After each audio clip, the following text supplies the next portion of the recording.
اور کچھ گھروں میں اخپل طریقے سے پڑھ رہے ہوتے ہیں. تو اللہ تعالیٰ نے فرمایا کہ نہ الا المصلین، پابندی سے دائمون. نماز کیسے ہوگی بھائی؟ کنٹینیوسلی، پابندی سے نماز. نبی صلی اللہ علیہ وسلم نے فرمایا سب سے بہترین صف صف اول ہے، اور سب سے بدترین صف آخری صف ہے، جس میں کھڑے ہونے کو ہم بہت ثواب سمجھتے ہیں. کیونکہ پتہ ہے پچھلی صف میں کھڑے ہوئے امام سلام پھیرے گا فوراً پتلی گلی سے نکل جائیں گے. صف اول کا سب سے زیادہ ثواب ہے. نبی صلی اللہ علیہ وسلم نے ارشاد فرمایا کہ جو لوگ صف اول میں نماز پڑھتے ہیں، جماعت سے نماز پڑھتے ہیں، قیامت کے دن وہ خاص مقرب لوگوں میں ہوں گے. دیکھو جب بھی کسی بڑے کا دربار لگتا ہے، جو وی آئی پی لوگ ہوتے ہیں وہ پیچھے ہوتے ہیں یا آگے ہوتے ہیں؟ جو وی آئی پی ہوتے ہیں نا، جو وی آئی پی ہوتے ہیں بالکل ساتھ ہوتے ہیں، وی آئی پی اس سے تھوڑے سے پیچھے. اور وہ بےچارے جو بالکل لو کوالٹی کے ہوتے ہیں، ان کسی کو چپلوں پہ جگہ مل رہی ہوتی ہے، کسی کو جگہ مل نہیں رہی ہوتی، کھڑے کھڑے ہوئے ہی ہوتے ہیں. تو اللہ تعالیٰ کا بھی ایسے دربار لگتا ہے اور آخرت میں لگے گا.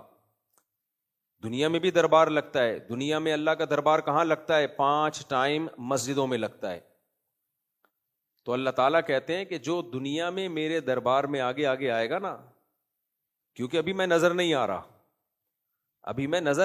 غیب پر ایمان لایا ہے، اور وہ میرے سامنے کھڑا ہوتا ہے، آ کے اگلی صف میں کھڑا ہوتا ہے. تو یہ کیسے ہو سکتا ہے کہ آخرت میں جب میرا دربار لگے تو میں اس کو پیچھے رکھ دوں؟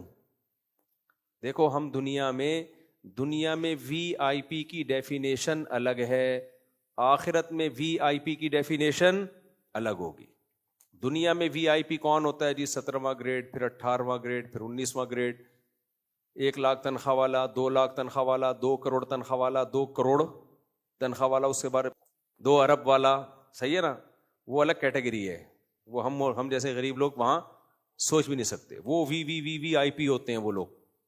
سیاستدان ہو گئے، نواز شریف صاحب ہو گئے، جناب شہباز شریف ہو گئے، یہ ایسے لوگ ہیں کہ جب ہم اوپر دیکھتے ہیں ان کے رتبے کی طرف دنیا کے لحاظ سے تو ہماری پگڑیاں گر جاتی ہیں. تو یہ ہے دنیا کے بھائی، تعلیم کے لحاظ سے الگ کیٹیگری ہے بھائی، یہ وی آئی پی ہے. تو آخرت کے وی آئی پی کی ڈیفینیشن ہی بالکل کیا ہے؟ الگ.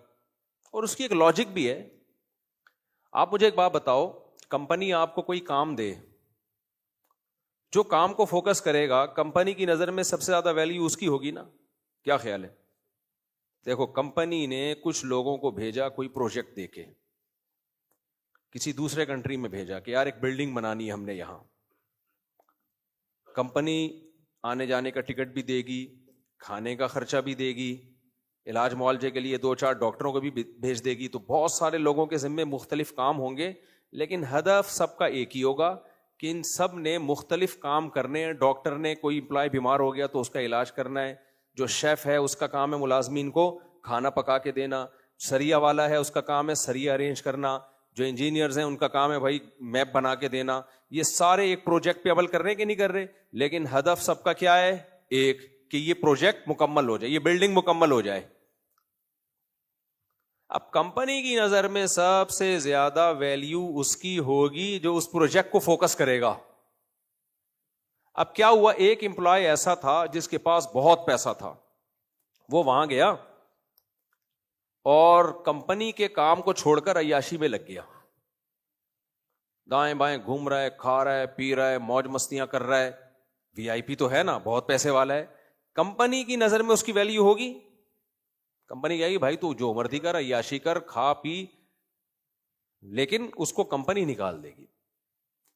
دنیا میں اصول یہ ہے کہ آپ جب کسی کے ذمے کوئی کام لگاتے ہیں تو آپ کی نظر میں ویلیو اس کی ہوتی ہے جو آپ کے ویژن کا حصہ بنے، آپ کے ویژن کی تکمیل کا ذریعہ بنے. اگر آپ کا ہدف اور آپ کے ویژن کا وہ حصہ نہیں بن رہا، وہ ہوگا بھائی بہت بڑا آدمی ہوگا، ہمارا کیا لینا دینا اس سے. لوگ کہتے ہیں نا، ابے بھائی ہوگا وہ بہت بڑا، اپنے گھر میں ہوگا.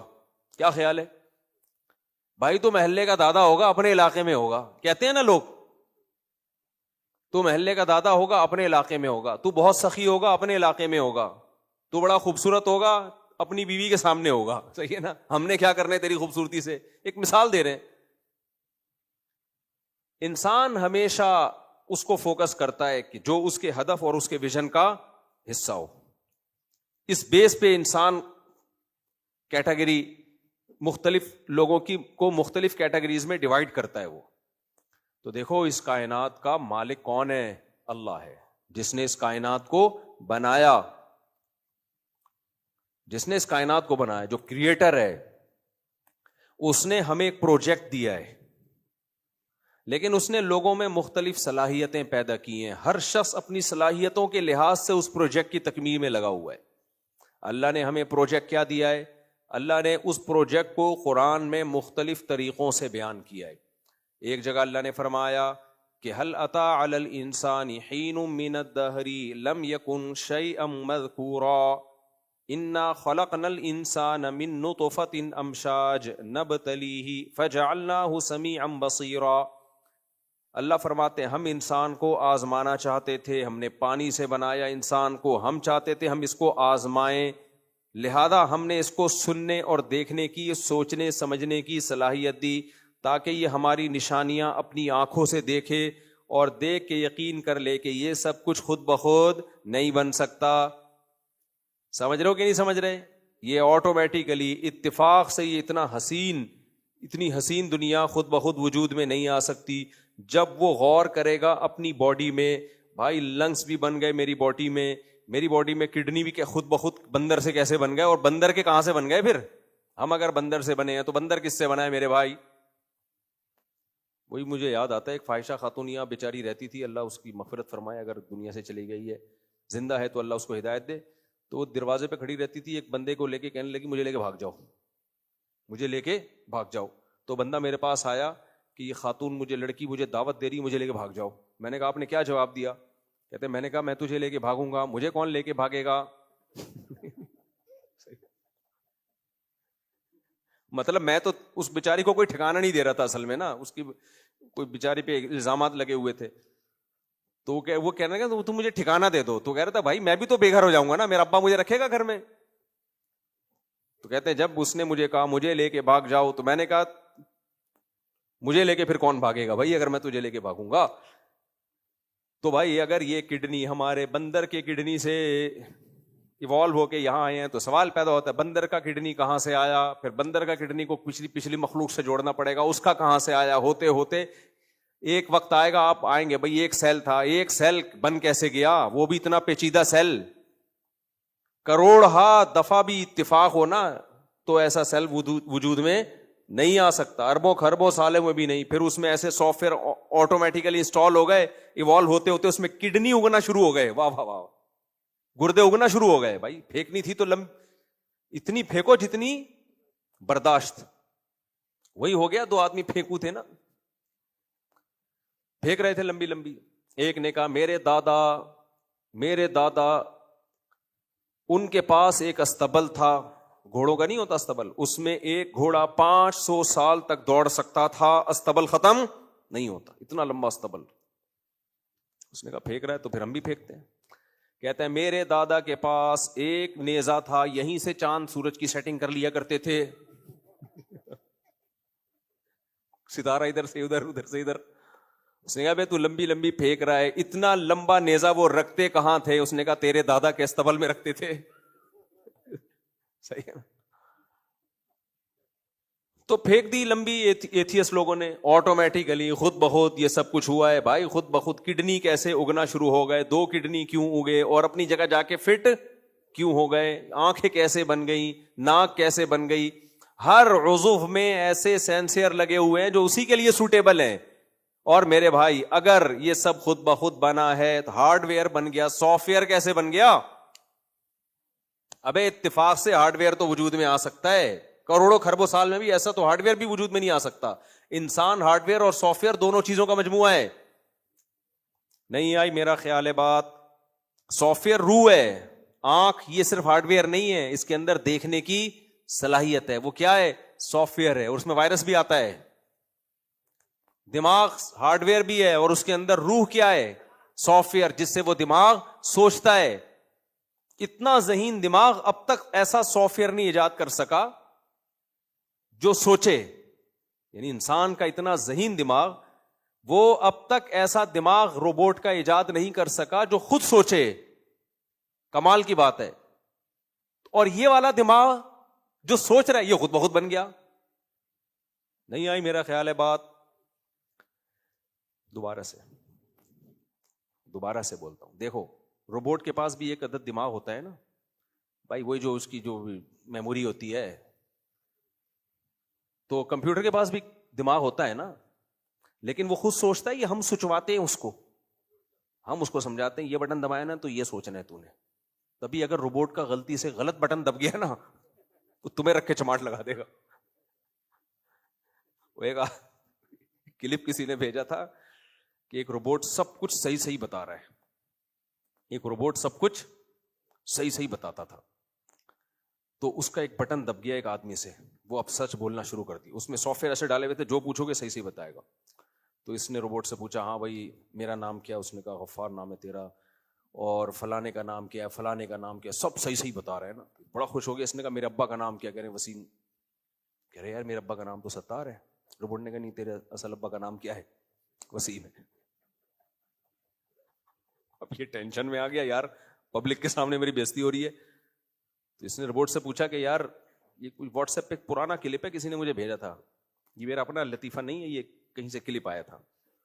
تو اس نے پوچھا کہ یار اگر میرا ابا وسیم کے بجائے غفار ہے فار ایگزامپل, تو میری ماں نے بتایا کیوں نہیں مجھے؟ تو روبوٹ کہتا ہے کم بخت بتاتی پکڑی نہیں جاتی, اس لیے بتایا ہی نہیں اس نے. تو کوئی بھی بٹن دب جائے, ایسے روبوٹ اتنے ذہین ہوتے نہیں ہیں. آرٹیفیشل انٹیلیجنس بھی ضروری نہیں ہے کہ ہر چیز, وہ تو گوگل سے معلومات لے گی نا. آرٹیفیشل انٹیلیجنس کہاں سے نالج لیتی ہے؟ گوگل سے لے کے مرج کر کے مارکیٹ میں ڈال دیتی ہے. اگر گوگل پہ ہی غلط کسی نے ڈالی ہے معلومات تو وہ تھوڑی صحیح بتائے گی آپ کو. تو میرے بھائی ہارڈ ویئر بھی ہے انسان میں اور سافٹ ویئر بھی ہے.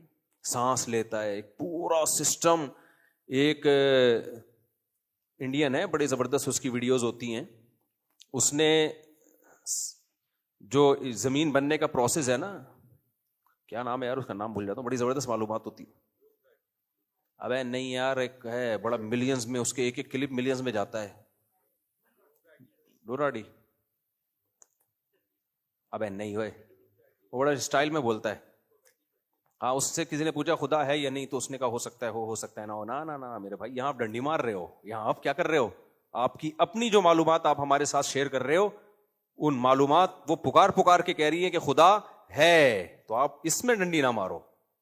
آپ جو نالج دے رہے ہو نا سائنس کی ہمیں, مثال کے طور پر اس نے کیا نالج, زبردست نالج دی.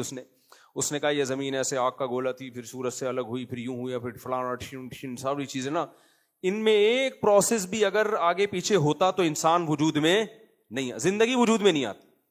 اب ایک آخری پروسیس رہ گیا تھا, زمین کو 23 ڈگری جھکانا. ابے جو سیارے ہیں نا ایسے سیدھے سیدھے زمین کے گرد گھومتے ہیں.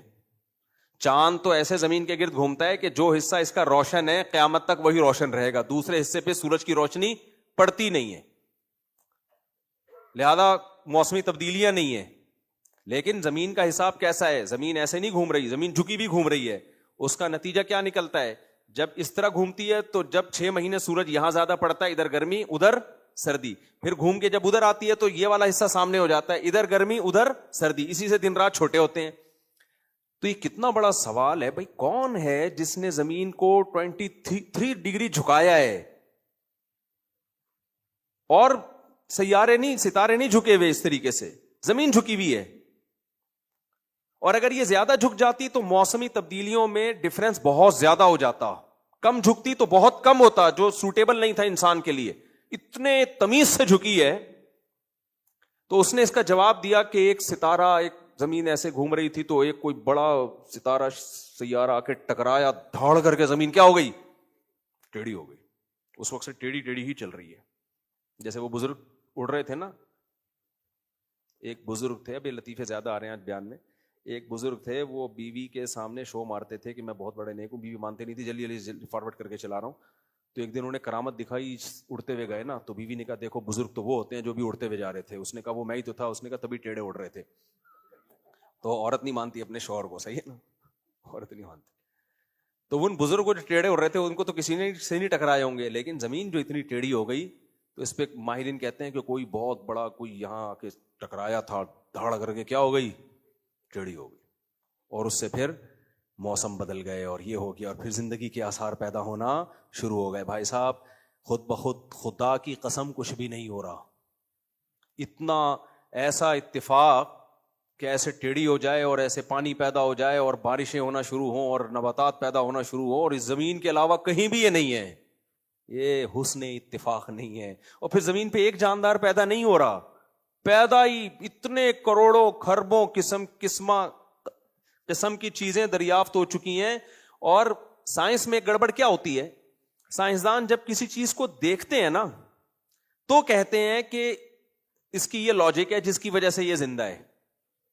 اگر دیکھا نہ ہو نا بہت ساری چیزوں کو تو وہ یہ فیصلہ کریں اس کے بغیر زندگی ممکن ہی نہیں ہے۔ مثال کے طور پر اگر سائنسدانوں نے زمین پہ چلنے والے جانور دیکھے ہوتے، سمندر کے اندر کی مخلوق کبھی دیکھی نہ ہوتی، تو ہم ریسرچ کرتے، سائنٹسٹ ریسرچ کر کے جب لنگس پہ ریسرچ کرتے خشکی کے جتنے جانور ہیں، تو ریسرچ کے نتیجے میں یہ بات سامنے آتی کہ زندہ رہنے کے لیے آکسیجن کی ضرورت ہے۔ آکسیجن ہوا میں 23% ہوتی ہے، تو جس کو ہوا نہیں ملے گی، پانی میں ہم ڈوب کے ہلاک ہو جاتے ہیں نا بھائی صاحب، تو ہمیں وہاں آکسیجن، کیونکہ ہوا نہیں ہے آکسیجن نہیں ملتی، لہذا کوئی جاندار پانی کے اندر زندہ نہیں رہ سکتا۔ اصل میں تو یہ رپورٹ آنی چاہیے، لیکن جب انہوں نے سمندروں میں جھانک کے دیکھا، ابے یہاں تو الگ مخلوق ہے یار جو پانی ہی میں زندہ رہتی ہے، پانی کے باہر زندہ نہیں رہتی، تو انہوں نے دیکھا بھائی پھر ریسرچ ہو رہی ہے ان کے لنگس کیسے، ان کے جو پھیپھڑے ہیں، گلپھڑے ہیں، وہ کیسے کام کرتے ہیں۔ ایک نئی دریافت ہوئی بھائی اس طرح اللہ نے ان کو بنایا ہے، فطرت نے، نیچر نے ایسے بنایا ہے کہ یہ پانی سے آکسیجن جذب کرتے ہیں، یہ ہوا میں آکسیجن جذب کرنے کی صلاحیت رکھتے ہی نہیں ہیں۔ یہ وہی تو بات ہے جو قرآن کہہ رہا ہے وَهُوَ بِكُلِّ خَلْقٍ عَلِيمٌ۔ سورہ یاسین میں اللہ کہتے ہیں میں ہر طرح سے پیدا کرنا جانتا ہوں۔ ایک طریقے کو دیکھ کے یہ مت سمجھ بیٹھنا کہ یہی ہے لہذا اس کو نیچر کا نام دے کے جان چھڑا لو۔ اب یہ سائنسدان کیا کر رہے ہوتے ہیں، نیچرل ہے لہذا اسی طریقے سے ہو سکتا ہے۔ اللہ کہتے ہیں چلو یہ والی پروڈکٹ ہماری یہ والی پروڈکٹ یہ تمہارے سامنے، پھر اس کو دیکھ کے سائنسدان کہتے ہیں اچھا اس میں تو اصل میں یہ لاجک ہے اس کی، اسی طرح ہو سکتا ہے۔ اللہ تیسری پروڈکٹ لے آتے ہیں، چل بھائی اس طرح یہ تیسری دیکھ لے، تو وَهُوَ بِكُلِّ خَلْقٍ عَلِيمٌ۔ اللہ کہتے ہیں ہر طرح سے پیدا کرنا جانتا ہوں۔ پتا چلا بھائی یہ آٹومیٹیکلی نہیں ہے، یہ کسی کوئی مائنڈ ہے، کوئی دماغ ہے جو استعمال ہوا ہے۔ وہ کون ہے؟ اللہ ہے، جس کو مجازن دماغ کہہ رہے ہیں، یہ اس کا ارادہ ہے۔ پھر ہم نے جب سمندر کی مخلوق میں غور کیا، ہم نے دیکھا بھائی ان کے تو گلپھڑے ہوتے ہیں اور یہ مچھلی باہر تبھی زندہ نہیں رہ سکتی۔ سائنسدانوں نے ایک لاجک دی اس کی، بھائی ایکچولی یہ ہوتا ہے، میڈیکل سائنس میں جو بھی پڑھایا جاتا ہے۔ اللہ نے کہا چلو بھائی ایک اور پروڈکٹ ہے میری جو سمندر کے اندر بھی اور سمندر کے باہر بھی، اس میں کیا ہے بھائی، مان لینا چاہیے اللہ یہ تو ہی کر رہا ہے بھائی، یہ خود بخود نہیں ہو سکتا۔ اس پہ ریسرچ ہوئی تو پتا چلا جی اچھا جو بھی ان کا سسٹم ہے یار اس میں تو یہ چیزیں لگی ہوئی ہیں پانی میں جا کے، یہ والے اعضاء کام کرتے ہیں پانی سے باہر آ کے۔ کیکڑے کو دیکھو جب چاہے گا پانی کے اندر، جب چاہے گا پانی کے باہر۔ مگرمچھ کو دیکھو جب چاہے گا پانی کے اندر، جب چاہے گا پانی کے باہر، دونوں جگہ انجوائے کر رہا ہے لائف کو۔ کیا خیال ہے؟ دونوں جگہ انجوائے کر رہا ہے۔ پھر ہم نے دیکھا چلو پانی کی مخلوق میں سائنسدانوں نے بولا سن لائٹ بہت ضروری ہے۔ کیا بہت ضروری ہے؟ چاہے سمندر کی مخلوق ہو چاہے خشکی کی۔ اللہ نے سمندر کی تہ میں جہاں بالکل اندھیرے ہوتے ہیں، سن لائٹ کا کوئی دور دور کا امکان بھی نہیں ہوتا، وہاں بھی اللہ نے مخلوق پیدا کر دی۔ سمجھ میں نہیں آ رہی بات؟ وہاں تو سن لائٹ ہے ہی نہیں۔ ہم جب آنکھوں والے جانوروں کو دیکھتے ہیں، اچھا کمال کی بات ہے وہاں پانی کا دباؤ اتنا ہے کہ سائنسدان کہتے ہیں کہ اس تہ میں کسی مخلوق کا زندہ رہنا ممکن ہی نہیں ہے، کیونکہ پانی کا ویٹ اتنا ہوتا ہے کہ پچک کے مر جائے گی۔ وہ نہیں، وہ جو ابھی گیا تھا کچھ دن پہلے آپ دوست گئی تھی بھائی صاحب، وہ ٹائٹینک دیکھنے کے لیے آپ دوست گئی تھی، سیکنڈوں کے 1000ویں حصے میں غائب ہوئی ہے۔ کیوں؟ پانی کا دباؤ، اتنا دباؤ تھا ہلاک ہو گئی وہ۔ لیکن وہاں مچھلیاں ہیں سمندر کی تہ میں اندھیروں میں، اب کیسے بھائی اتنے دباؤ کو برداشت کر رہی ہیں؟ بھائی ان کو دباؤ جو اتنا پریشر ہے نا، ایسے ان کے اندر آلات لگے ہوئے ہیں جو اس پریشر کے مقابلے میں پریشر پیدا کر رہے ہیں. پریشر کا جواب کس سے ہوگا؟ پریشر سے. تبھی کوئی ایک چماٹ لگائے تو اس کا جواب پریشر کے مقابلے میں جب تک. تبھی میں کہتا ہوں کہ جو آپ کا قرضہ نہیں دے رہا, آپ کے پاس اگر قرضہ ادا کرنے کے پیسے نہیں ہیں جس کی وجہ سے آپ کو پریشر ہو رہا ہے, تو پریشر کے جواب میں کیا کریٹ کرنا ہے؟ پریشر. بھائی آپ نے کسی کے پیسے دینے ہیں, سمجھ رہے ہو, اس سے آپ کو پریشر ہوگا. جو شریف آدمی اس کی بات کر رہا ہوں, پریشر میں آتا ہے کہ نہیں آتا؟ ٹینشن میں آتا ہے. تو اب کیا اس کا علاج ہے؟ جب وہ آپ کے گھر آئے نا پیسے لینے کے لیے, بولو نہیں ہے. اس سے پریشر کے مقابلے میں ایک نیا پریشر. کیا خیال ہے؟ یہ پریشر پارسل ہو کے کہاں چلا جائے گا؟ ادھر جائے گا تو آپ کیا ہو جاؤ گے؟ ریلیکس. تو پریشر ختم کرنے کا سب سے بہترین طریقہ یہ ہے کہ اپنی ٹینشن دوسرے کو پہنا دو آپ, اور کچھ بھی نہیں بگاڑ سکتا وہ آپ کا. آپ نے بول دیا نا نہیں ہے, وہ دنیا کا کوئی قانون ہے ہی نہیں جو آپ سے پیسے نکلوا دے. کورٹ بھی نہیں نکال سکتی. جج کے اپنے پیسے پھنسے ہوئے ہوں گے نا, وہ بھی عدالت میں لا کے نہیں نکلوا سکتا. تو بدماشی سے نکالو یا صبر کرو, اس کے علاوہ کوئی آپشن آپ کے پاس نہیں ہے. خیر, اس لیے میں کہتا ہوں دیا ہی نہ کرو نا لوگوں کو, دینے سے پہلے کروڑا دفعہ سوچو. خیر, تو اب دیکھو اللہ نے سمندر کی تہ میں بھی پیدا کر دی مچھلیاں, ہے بھائی, وہ ویٹ برداشت کر رہی ہیں, اور اتنی ہلکی پھلکی مچھلیاں ہوتی ہیں, آپ حیران ہو گئے یار یہ اتنی ہلکی پھلکی مچھلی یہ اتنی تہ میں کیسے ہے؟ تو اللہ نے دعویٰ کیا تھا وَهُوَ بِكُلِّ خَلْقٍ عَلِيمٌ, ہر طرح سے پیدا کرنا جانتا ہوں. جب ہم نے آنکھوں والے جانور دیکھے, زیادہ تر جانوروں کی آنکھیں ہوتی ہیں, ہم نے کہا یہ سفر کرتے ہیں آنکھوں سے, اگر آنکھیں کسی مخلوق کی نہیں ہوں گی تو وہ ٹکر کھائے گا. اللہ نے چمگادڑ پیدا کی, اور 20 قسم کے چچندر دیکھی آپ نے, چوہے کی طرح کی ایک مخلوق ہے نا چچندر, اس کی آنکھیں نہیں ہوتی, لاکھوں سالوں سے زمین میں ہے, وہ کیسے سروائیو کر رہی ہے بھائی, اپنے بچوں کو کیسے پالتی ہے بغیر آنکھوں کے. میں نے خود یہ منظر دیکھا ہے, بڑا خوبصورت ہوتا ہے. چچندر نابینا ہوتی ہے, جب بچے دیتی ہے نا تو اس کی دم کو پچھلے والا بچہ پکڑتا ہے, اور اس چھوٹے بچے کی دم کو اس کا چھوٹا بھائی پیچھے, اس کی دم کو اس کی چھوٹی بہن پکڑے گی. پوری ٹرین کی طرح یہ سفر کرتے ہیں, جس کی دم چھوٹی گیا وہ, لیکن پکڑ کے رکھتے ہیں گچی سے نا. ان کو یہ پتا ہے کہ یہ میری اماں ہے, اور اماں کو آگے راستہ نظر نہیں آ رہا, لیکن پھر بھی ٹریولنگ کر رہی ہے, اور بچے اماں کی دم پکڑ پکڑ کے بڑے ہو جاتے ہیں, جوان ہو جاتے ہیں. بھائی صاحب یہ اتنی سی کھوپڑی میں یہ سافٹ ویئر کس نے ڈالے ہیں؟ ایک سافٹ ویئر ہوتا ہے نا, ہم کہتے ہیں کروڑوں سال میں آٹومیٹیکلی وجود میں آ گیا ہے. ایک اول تو ایک بھی نہیں آتا, یہ تو ہر مخلوق میں الگ قسم کے سافٹ ویئر ڈلے ہوئے. چمگادڑ کو دیکھ لو, پرندہ ہے وہ, پرندہ نابینا پرندہ ہے, کیسے اڑتا ہے نا, ٹکر نہیں ہوتی. دیکھنے والے پرندوں کی ٹکر ہو جاتی ہے, میں نے کبھی چمگادڑ کو کسی دیوار سے ٹکر کھاتے ہوئے نہیں دیکھا. کیوں؟ کوئی ایسی ریز نکل رہی ہیں جو اس کو آگے بتا رہی ہوتی ہے آگے رکاوٹ ہے. نابینا ہو کے بینا لوگوں سے زیادہ اچھی زندگی گزار لیتی ہے چمگادڑ. سمجھ میں نہیں آ رہی بات؟ کچھووں کو دیکھ لو, کہاں کہاں جا کے انڈے دیتے ہیں, پھر ان کا یہ ٹریولنگ دیکھ لو پرندوں کی یار. اولم یروا الی الطیر فوقہم صافات ویقبضن, اللہ کہتے ہیں ان پرندوں کو اڑتے ہوئے نہیں دیکھتے, کیسے پروں کو پھیلاتے ہیں اور پروں کو بند کرتے ہیں. کتنی لمبی ٹریولنگ کرتے ہیں یہ پرندے, سردیوں میں ایک پول سے زمین کے دوسرے کنارے. ہم تو بھائی اتنی ترقی کر کے نارتھ پول گئے ہیں کینیڈا کے, اس پہ بڑے خوش ہو رہے ہیں کہ یار جہاز میں بیٹھ کے, پرندے ویسے ہی چلے جاتے ہیں. ابے گوگل میپ ان کو کہاں سے ملتا ہے, ان کو کیسے پتا چلتا ہے اس سمت میں سفر کرنا ہے, وہاں گرمیوں کا موسم ہے, یہاں سردیاں. اور ان کا بھی ایک امیر ہوتا ہے, آپ پرندوں پہ کتابیں لکھی گئی ہیں سائنسدانوں کی, وہ کتابیں پڑھو. ایک پرندہ آگے ہوتا ہے وہ ہوا کو کاٹتا ہے, جب وہ تھک جاتا ہے نا, اتنا ڈسپلن انسانوں میں نہیں ہے. اگر انسان ہوتے نا اس طرح موو سفر کر رہے ہوتے, جو آگے ہوتا قیامت تک آگے ہی رہتا, اس کو دوسرا کوئی پیچھے آنے ہی نہیں دیتا, بولتا تو مرے گا جب تک تو آگے ہی رہے گا. تو وہ کیسے جا رہا ہوتا ہے آگے آگے, وہ ہوا کاٹ رہا ہے. تھوڑے دن میں جب وہ تھک جاتا ہے, پیچھے آتا ہے اس سے پیچھے والا, جیسے جنازے کی چارپائی کو نہیں لوگ کندھا دے رہے ہوتے بدل بدل کے. بھائی کون ہے جس نے ڈسپلن کے ایسے سافٹ ویئر اب جاپانیوں میں جا کے آئے ہیں, ورنہ جاپانی بھی انتہائی بد تہذیبی قوم تھی, بہت ریسرچ کر کر کے جاپانیوں نے لائن میں لگنا سیکھا ہے, اور پرندہ خود بخود لائن میں. آپ لوگ چپ کیوں ہو, مجھے یہ سمجھ میں نہیں آ رہا. پرندہ خود بخود لائن میں لگا ہوتا ہے, اور لائن میں تمیز سے سفر کر رہا ہوتا ہے, ہوا کو کاٹ رہا ہوتا ہے, ایک کے بعد دوسرا, دوسرے کے بعد تیسرا. اتنا دیمک کو دیکھ لو, دیمک. میں نے ایک دفعہ ایک کتاب پڑھی تھی دیمک کے گھر کے بارے میں.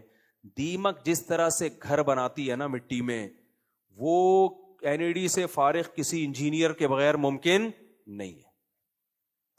آپ تو اس کا گھر دیکھ رہے ہوتے ایسے مٹی کا گھر ہوندا, اول تو وہ کیسے بن گیا. وہ سب مل کے کام کرتے ہیں, کاموں کو بانٹتے ہیں. کمال یہ نہیں ہے دیمک کا جو گھر بن جاتا ہے, کمال یہ کہ اس کے اندر وینٹیلیشن کا اور ٹیمپریچر کو مینٹین رکھنے کا جو انتظام ہوتا ہے. یہ ٹیکنالوجی اور یہ مینٹیننس تو انسان نے ہزاروں سال کے بعد جا کے اب سیکھی ہے, اور ابھی بھی پوری طور پہ نہیں سیکھی. نہیں آئی میرا خیال ہے بات.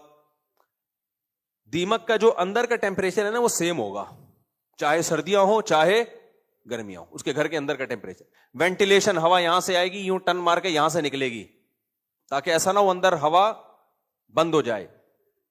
ہم ایگزاسٹ لگاتے ہیں بھائی, یہاں سے ہوا آئے گی اور وہاں سے نکل کے پڑوسیوں کے گھر میں جائے گی. دیمک کا ایسا سسٹم ہے, اتنا سا کیڑا, اس کے دماغ میں ایسے سافٹ ویئر کیسے ڈیولپ ہو گئے بھائی. نہیں آ رہی میرا خیال ہے بات. اور کمال کی بات یہ ہے, اگر کوئی چیز خود بخود ہو رہی ہے تو ایک جنس خود بخود ترقی کرے نا, اس کا دوسرے سے ریلیشن کیسے ہو گیا. دوبارہ سے بات سمجھاتا ہوں, بس یہ پھر میں اپنے اصل ٹاپک کی طرف آتا ہوں. دیکھو مجھے ایک بات بتاؤ, آپ کوئی تعمیر کرتے ہو, عمارت بناتے ہو, کلے آدمی کا کام ہے یہ, یا ایک جیسے ہنر والے سارے آ جائیں تو مل کے بنا سکتے ہیں؟ یعنی آپ کو ایک بلڈنگ بنانی ہے, سارے این ای ڈی سے فارغ سول انجینئر لے آئے, آپ بن جائے گی بلڈنگ, سارے بیٹھ کے نقشے ہی بناتے رہیں گے, اینٹیں کون اٹھا کے لائے گا, کیا خیال ہے؟ یا سارے مزدور لے آئے, نقشہ بنانے والا کوئی انجینئر نہیں ہے تو بن جائے گا. یا سارے مستری ہی ہیں یا فنیشنگ کرنے والے ہی ہیں تو بن جائے گا؟ نہیں بنتا. ہوتا یہ ہے کہ کوئی انجینئر جو نقشہ بنائے گا, اور کوئی مزدور ہوگا, کوئی مستری ہوگا, کوئی کارپینٹر ہوگا, ایسا ہی ہوگا نا, کوئی کلر والا ہوگا. یہ سارے ملتے ہیں, پھر آپس میں ان کا رابطہ ہوتا ہے, یہ طے کرتے ہیں تو یہ کرے گا, تو یہ کرے گا, تو یہ کرے گا. ان کا ریلیشن آپس میں بنتا ہے تو جا کے گھر تعمیر ہوتا ہے, چھوٹا سا گھر. یہ ریلیشن ایوالو ہونے کے نتیجے میں ممکن ہی نہیں ہے. اگر ایوالو جو ڈارون کی جو چھوڑ کے گیا نا لمبی, یہ خود بخود ہو ہی نہیں سکتا. اس کے لیے ذہین دماغ چاہیے جو آپس میں مل کے سلو مشورہ کر کے طے کرتے ہیں کہ میں یہ کروں گا اور تو یہ کرے گا. ہم بہت سے جانوروں میں دیکھتے ہیں جب وہ کوئی پروجیکٹ کو کی تکمیل کے لیے چلتے ہیں تو کاموں کو ڈیوائڈ کرتے ہیں, ان میں اس کے ہنر کے پہلے سے لوگ موجود ہوتے ہیں. شہد کی مکھی میں آپ دیکھ لو, کچھ مکھیوں کا کام ہے نر مکھیاں زیادہ ہو جائیں تو ان کی آبادی کو کنٹرول کرنا, کچھ مکھیوں کا کام ہے پورے سسٹم کو مینج کرنا, وہ مینیجر مکھیاں ہیں, ملکہ مکھیاں ہوتی ہیں وہ. کچھ مکھیوں کا کام ہوتا ہے جا کے رس لے کر آنا. پوری پوری کتابیں لکھی گئی ہیں شہد کی مکھی پہ. تو اتنے مختلف ہنر کی شہد کی مکھیوں کا آپس میں ریلیشن اور کاموں کا ڈیوائڈ کرنا, یہ آٹومیٹیکلی خود بخود ہو سکتا ہے. دیمک میں بھی ایسے ہی کام ڈیوائڈ ہوتے ہیں, تو یہ کرے گی میں یہ کروں گا. سمجھتے ہو گے نہیں سمجھتے؟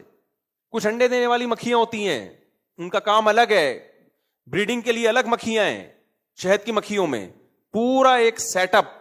تو بہت سارے جانوروں میں ہمیں یہ سیٹ اپ ملتا ہے, نظر آتا ہے. میں نے جنگل میں ایک منظر اپنی آنکھوں سے دیکھا, مجھے یقین نہیں ہو رہا. میں نے کہا یہ ہو ہی نہیں سکتا بھائی, میرے کان غلط سن رہے ہیں.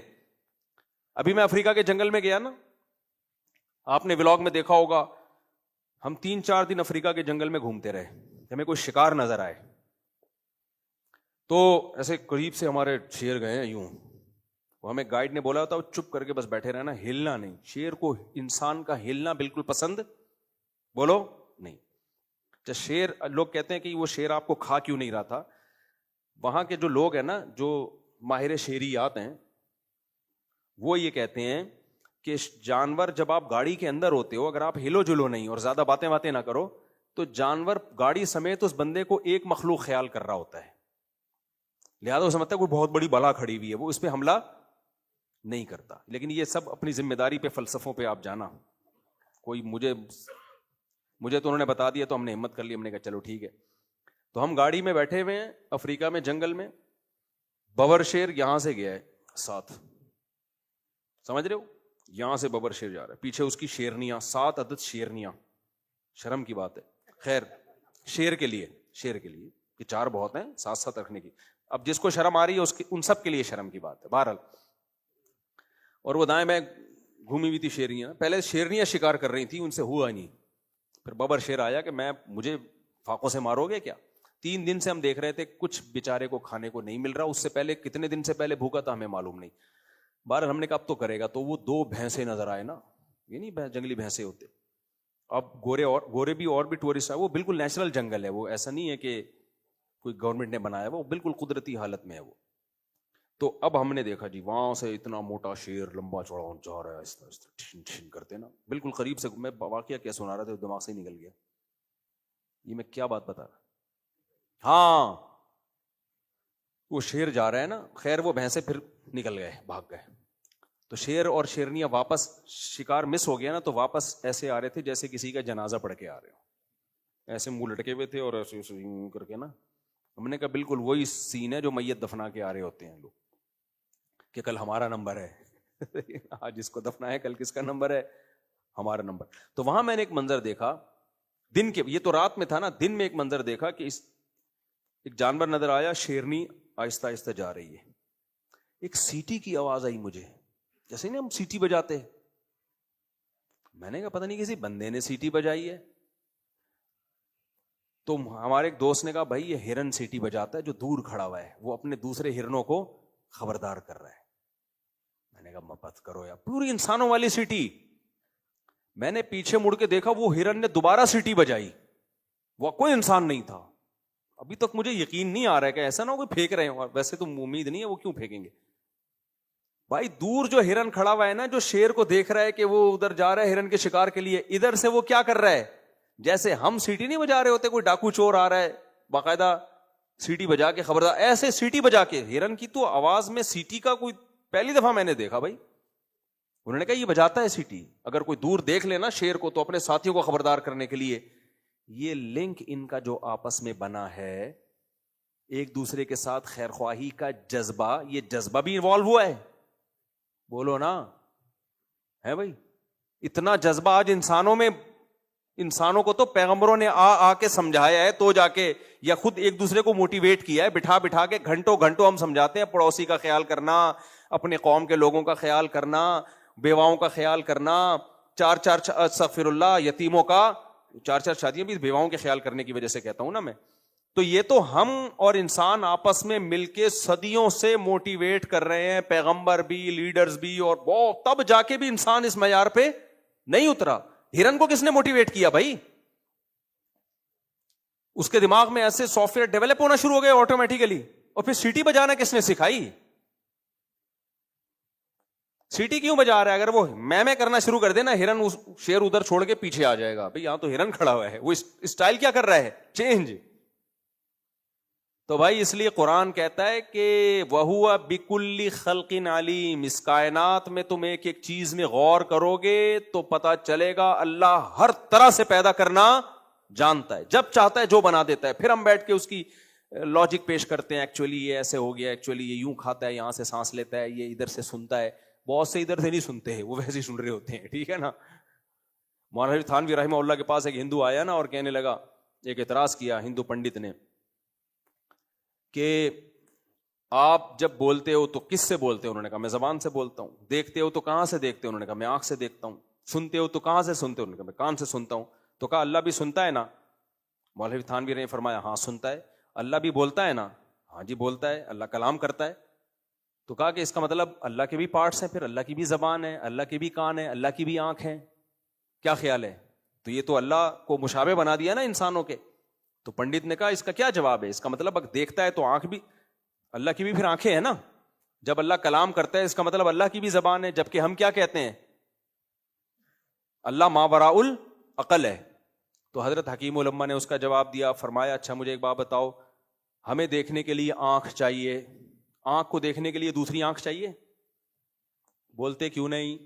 ہمیں بولنے کے لیے زبان چاہیے، تو زبان کو بولنے کے لیے الگ سے کوئی اور زبان چاہیے؟ ہمیں سننے کے لیے کان چاہیے، کان کو سننے کے لیے کچھ چاہیے؟ تو جیسے کان بغیر کان کے سنتا ہے، آنکھ بغیر آنکھ کے دیکھتی ہے، زبان بغیر زبان کے بولتی ہے، ایسے ہی اللہ خود سنتا بھی ہے، خود سے دیکھتا بھی ہے، خود سے کلام بھی کرتا ہے. اس کو کلام کے لیے زبان نہیں چاہیے، اس کو دیکھنے کے لیے آنکھیں نہیں چاہیے. وہ پنڈت بڑا متاثر ہوا، کہتے ہیں میں نے اتنے لوگوں سے یہ سوال پوچھا تھا، کسی نے مجھے سیٹسفائی نہیں کیا.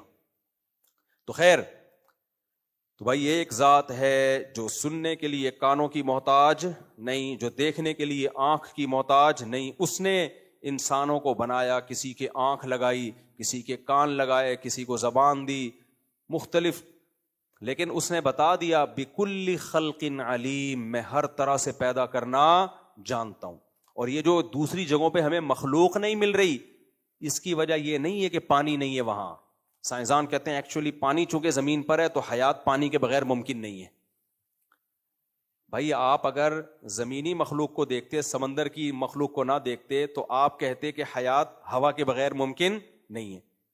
اور اگر زمینی کو نہ دیکھتے، صرف پانی کی مخلوق کو دیکھتے، تو آپ کہتے پانی سے باہر آ کر حیات ممکن. بولتے کیوں نہیں؟ نہیں ہے. یہ تو آپ بولتے رہتے ہو. باقی پانی جہاں نہیں ہے وہاں زندگی اس لیے نہیں ہے کہ اللہ محتاج ہے یا فطرت میں ایسا پاسبل ہی نہیں ہے. نہ اس کا جواب بھی اللہ نے دیا ہے. اللہ کہتے ہیں وَجَعَلْنَا مِنَ الْمَاءِ كُلَّ شَيْءٍ حَيٍّ، میں نے پانی سے ہر جاندار کو پیدا کیا ہے. کیا مطلب؟ بھائی میں اگر پانی کے بغیر پیدا کرنا چاہتا، پانی کے بغیر پیدا کرتے، لیکن میں نے ارادہ ہی نہیں کیا پانی کے بغیر کسی جاندار کو پیدا کرنے کا. تو مخلوق میں نے پانی سے پیدا کی ہے. مخلوق سے مراد مادی مخلوق ہے، جنات اور فرشتے اس میں داخل نہیں ہیں.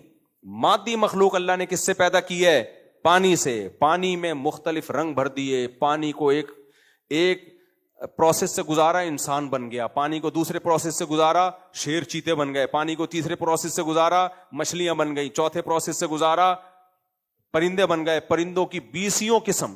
ایک پرندے کو جب آپ دیکھتے ہیں نا، تو سائنسدان کہتے ہیں یہ والے پرندے کی چونچ ایکچولی لمبی ہے، اور وہ لمبی ہونے کی وجہ سے یہ اس طرح سے کھاتا ہے. اللہ نے کرف چونچ والے پیدا کر دیے. سمجھ رہے ہو؟ اللہ نے کون سے پیدا کر دیے؟ کرف چونچ والے. اب بتا، اس کی تو لمبی چونچ نہیں ہے. ایکچولی اس کی جو کرف چونچ ہے، یعنی ہر پرندے کو جو چونچ دی گئی ہے نا، وہ بھی اس کی باڈی کے حساب سے دی گئی ہے. آپ کرف چونچ والے کی چونچ لمبی کر دیں، شاید مر جائے. وہ لمبی چونچ والے کی گھما دیں تو وہ کیا ہوگا؟ مر جائے گا. میں نے ایک دفعہ ڈاکومنٹری دیکھی اس کی، بھیڑیے کی. بھیڑیے بھی بڑی فلم ہے بھائی. ہم اس کو سمجھتے ہیں ایسی مخلوق ہے. نہ اس کا پورا خاندان ہوتا ہے بھیڑیے کا. آپ اس پہ جو بی بی سی کی ڈاکومنٹریز دیکھا کریں، بی بی سی کی ڈاکومنٹریز بڑی خاندانی ہوتی ہیں، بہت محنت کر کے وہ ڈاکومنٹریز بناتے ہیں. یہ جو بھیڑیا ہے نا، وولف، یہ ایک عجیب مخلوق ہے اللہ کی. کس طرح سے یہ پریوار بناتے ہیں، خاندان بناتے ہیں. آج گوروں کا خاندانی سسٹم تباہ ہو گیا، وہ ایوالو نہیں ہو رہے، کیونکہ اللہ نے ان کو اپنے حال پہ چھوڑ دیا. تمہیں پیغمبر سمجھائیں گے، پیغمبروں کی تعلیمات پہ عمل نہیں کرو گے، تمہارا فیملی سسٹم تباہ. جانوروں کا تباہ نہیں ہوا. سمجھ میں آ رہی ہے بات؟ تو یہ کیا بات ہے کہ وہ خود بخود ہو گئے؟ بھائی خود نہیں ہوئے، وہ اللہ نے ان کو یہ نظام دیا ہے جس سے وہ تبدیل نہیں ہو سکتے. بھیڑیوں کا پورا ایک خاندانی نظام ہے.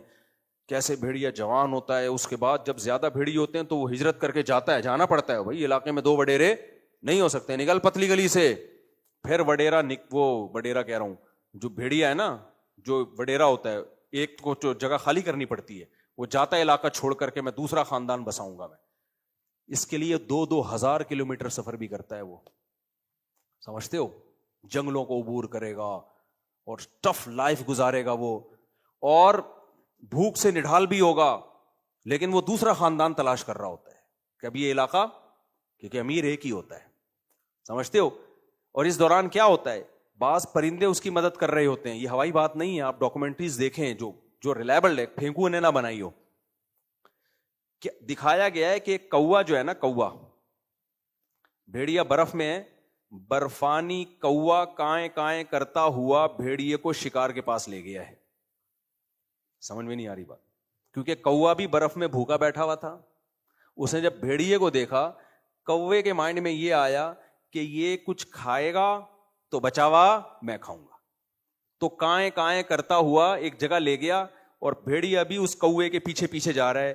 بھیڑیے کو کس نے سکھایا بھائی؟ کیا یہ آٹومیٹیکلی کہ کوا تجھے بتائے گا کہ کہاں کیا پڑا ہوا ہے؟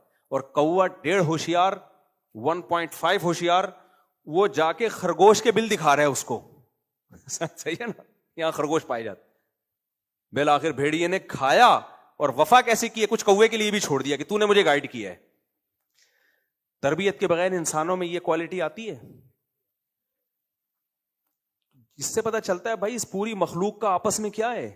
یہ کائنات کا جو نظام ہے نا, یہ کوئی اکیلا نہیں سنبھال رہا. اللہ نے اس مخلوق کا آپس میں ایک ریلیشن رکھا ہے. سب مل جل کے اس زمین کو سنبھال رہے ہیں, سب مل جل کے اس زمین کو چلا رہے ہیں. یہ خود بخود ایسا ریلیشن ہو نہیں سکتا. ایک انگریز نے لکھا ہے کہ اگر یہ جنگل کے سارے درندے مر جائیں نا, ہم شیروں کو بھی مار دیں, بھیڑیوں کو بھی مار دیں, تو جنگل میں جو گرینری ہے نا یہ ختم ہو جائے گی. جنگل نہیں رہیں گے. وجہ کیا ہے؟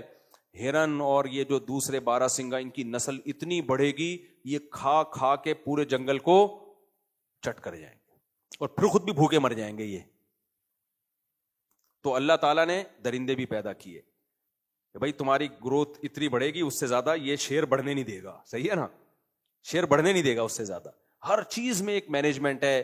تبھی اللہ نے قرآن میں کہا ذالک تقدیر العزیز العلیم, یہ اس بادشاہ کی مینجمنٹ ہے جو زبردست طاقتور بھی ہے اور جس کے پاس علم بھی ہے. تو میں بیان کہاں سے لے کے چلا تھا, یہ ہم کدھر کو نکل لیے؟ ہاں, میں یہ عرض کر رہا تھا. تو اللہ تعالیٰ سورہ دہر میں کیا کہتے ہیں کہ انا خلقنا الانسان, ہم نے انسان کو بنایا اور اس کو سنتا دیکھتا بنایا. کیوں؟ ہم اس کو آزمانا چاہتے ہیں کہ ان تمام چیزوں میں غور و فکر کر کے وہ اللہ پہ ایمان لاتا ہے یا نہیں لاتا, اللہ کی ایمان کے چلتا ہے یا نہیں چلتا. تو ہم ڈاکٹر ہوں, انجینئر ہوں, سائنسدان ہوں, مزدور ہوں, ٹماٹر والے ہوں, یہ ہمارے مختلف شعبے ہیں. لیکن ہمارا جو جس پروجیکٹ کو دے کر اللہ نے ہمیں دنیا میں بھیجا, وہ پروجیکٹ کیا ہے کہ کون اما شاکرن و اما کفورا, کون اللہ کے حکام پہ چلتا ہے, کون نہیں چلتا. تو اللہ کی نظر میں اگر کسی کی ویلیو ہوگی, وہ ڈاکٹر, انجینئر, سائنٹسٹ بننے سے, چاند پہ قدم رکھنے سے بھی نہیں ہوگی. اللہ کی نظر میں اس سے ہوگی کہ یہ میرے آرڈر کو فوکس کر رہا ہے کہ نہیں کر رہا. اب اس پہ ہمارا سیکولر لبرل طبقہ بہت غصہ آتا ہے اس کو, یار یہ کہ اتنے بڑے بڑے سائنسدان پیدا ہوئے, اتنے بڑے بڑے ڈاکٹرز پیدا ہوئے, یہ مولویوں نے ٹماٹر والے کو اور ڈاکٹر کو کیا کر دیا برابر. صحیح ہے نا. اسلام کیا کہتا ہے؟ ایک ٹماٹر والا جو اللہ کے حکم کو فالو کرتا ہے اس کا مقام بلند, اور ایک سائنٹسٹ جو چاند پہ پہنچ گیا اللہ کے حکم کو فالو نہیں کرتا اس کا مقام نیچے. مذہب کی یہی تعلیمات ہے نا. ایک ایمان والا کافر کے برابر نہیں ہو سکتا, ایمان والے کا درجہ زیادہ, کافر کا درجہ کم. تو وجہ کیا ہے؟ یہ کہتے ہیں یار یہ کیسی بات کر رہے ہیں, یار کیسی بات کر رہے ہیں, ایمان, تقوی, للہیت یہ زیادہ ہے, اور وہ اتنے بڑے 22 گریڈ کے آفیسرز, ان کو 2 ٹکے کا نہیں چھوڑا مفتی صاحب نے. بھائی بات یہ ہے کہ آپ جس پیمانے سے ناپ رہے ہو نا, وہ پیمانہ ہی غلط ہے. وہ آپ کا اخپل پیمانہ ہے. وہ کیا ہے؟ ہر شخص کا دوسرے کو ناپنے کا پیمانہ دوسرے سے مختلف ہوتا ہے. انگلش کا ایک لفظ ہے نا پرائیورٹی, ترجیح. ہر شخص کی پرائیورٹیز دوسرے سے مختلف. مثال کے طور پر کمپنی میں آپ کو ترقی کرنی ہے اور کمپنی میں آپ کو اونچا گریڈ حاصل کرنا ہے, تو اس اونچے گریڈ حاصل کرنے کا معیار کیا وہی ہوگا جو سوسائٹی میں اونچا گریڈ حاصل کرنے کا معیار ہوگا؟ بولو کیا خیال ہے بھائی؟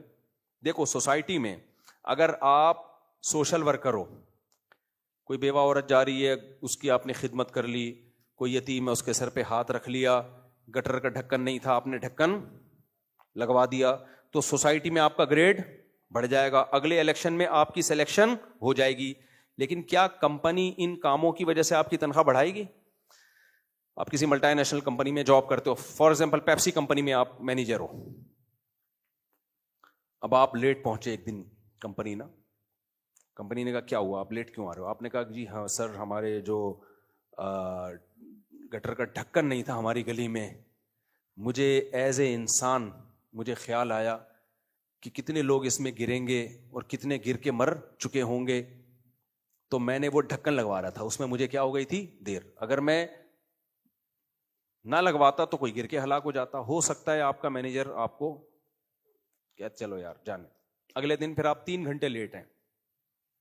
مینیجر نے پوچھا بھائی کیا مسئلہ؟ سر وہ پڑوسیوں کے گٹر میں بھی ڈھکن، اصل میں کراچی میں رہ کے گٹر کے ڈھکن کے علاوہ کوئی مثال آتی نہیں ہے، سر وہ ہماری پڑوسیوں کی گلی تھی اس کا بھی گٹر کا ڈھکن غائب ہو گیا تھا، ادھر میری طرف توجہ، تو میں نے وہ بھی لگوانے کی کوشش کی انسانیت کے ناطے، ایسا نہ ہو کوئی بچہ اس میں گر جائے، اور محلے والوں کو تو پرواہ نہیں تھی لیکن میں نے وہ ڈھکن لگوا دیا۔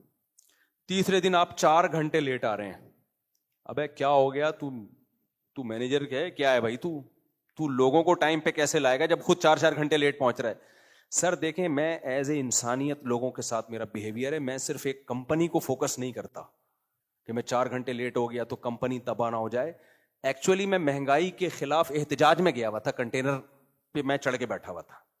دیکھیں ملک میں مہنگائی جب، سر آپ بتائیے، ڈائریکٹر کو کہہ رہے ہیں آپ بتائیے، ملک میں جب مہنگائی ختم ہوگی تو سب غریبوں کا فائدہ ہوگا نا، اور اگر میں یہاں کمپنی میں ٹائم پہ آ جاؤں تو صرف یہ 4-6 غریبوں کا اور پیپسی کمپنی کو فائدہ ہوگا۔ اب آپ خود سوچیں انسانیت کس میں ہے؟ وہ بیچارہ شرمندہ ہو گیا کہ یار بات تو صحیح کر رہا ہے۔ پھر اگلے دن آپ 6 گھنٹے لیٹ پہنچ رہے ہیں، بلکہ پہنچے ہی نہیں، چھٹی مار دی آپ نے۔ سر میں نے سنا، وہ پوچھ کیوں نہیں آئے؟ سر میں نے سنا ہے ماں کے قدموں کے نیچے جنت ہے، تو میں ماں کے پاؤں میں مالش کر رہا تھا، صحیح ہے نا، اور ابا کا سر دبا رہا تھا تاکہ مجھے جنت ملے۔ 4-6 دن کے بعد ایک ڈسچارج لیٹر آ جائے گا، بھائی تو جا کے انسانیت کی خدمت ہی کر۔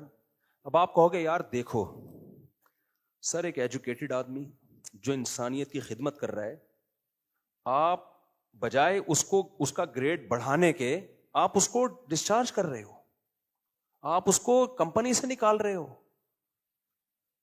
سر میری سائنسی خدمات تو دیکھیں آپ، صحیح ہے نا، میری ایجادات تو دیکھیں، میں نے پانی سے چلنے والی کار ایجاد کی ہے، پتہ نہیں ہوئی بھی ہے کہ نہیں ہوئی ہے، ہر تھوڑے دن میں کوئی نہ کوئی آ رہی ہوتی ہے۔ خیر ایک تو پاکستانی جب ایجاد کرتا ہے بھی پیٹرول سے چلنے والی کر لے بھائی، تو فی الحال ہم اس کو قبول کر لیں گے، یعنی ہم جب پاکستانی کوئی جب ایجاد کرتے ہیں نا تو چھوٹی موٹی چیزیں ایجاد، آپ سیدھا ڈیزل یا پیٹرول والی ایجاد کر لو، میں اپنے چینل پہ لے آؤں گا، آپ کو پوڈ کاسٹ کروں گا اور جتنا مجھ سے ہو سکے دوسرے چینل والوں سے بولوں گا اس کو ایک دم ایسی چیز آ جاتی ہے مارکیٹ میں، آدمی کہتا ہے یار وہ کام جو جاپان نے نہیں کیا وہ پاکستانی نے کر دیا۔ پاکستانی بہت ذہین ہے، پتہ ہے آپ کو،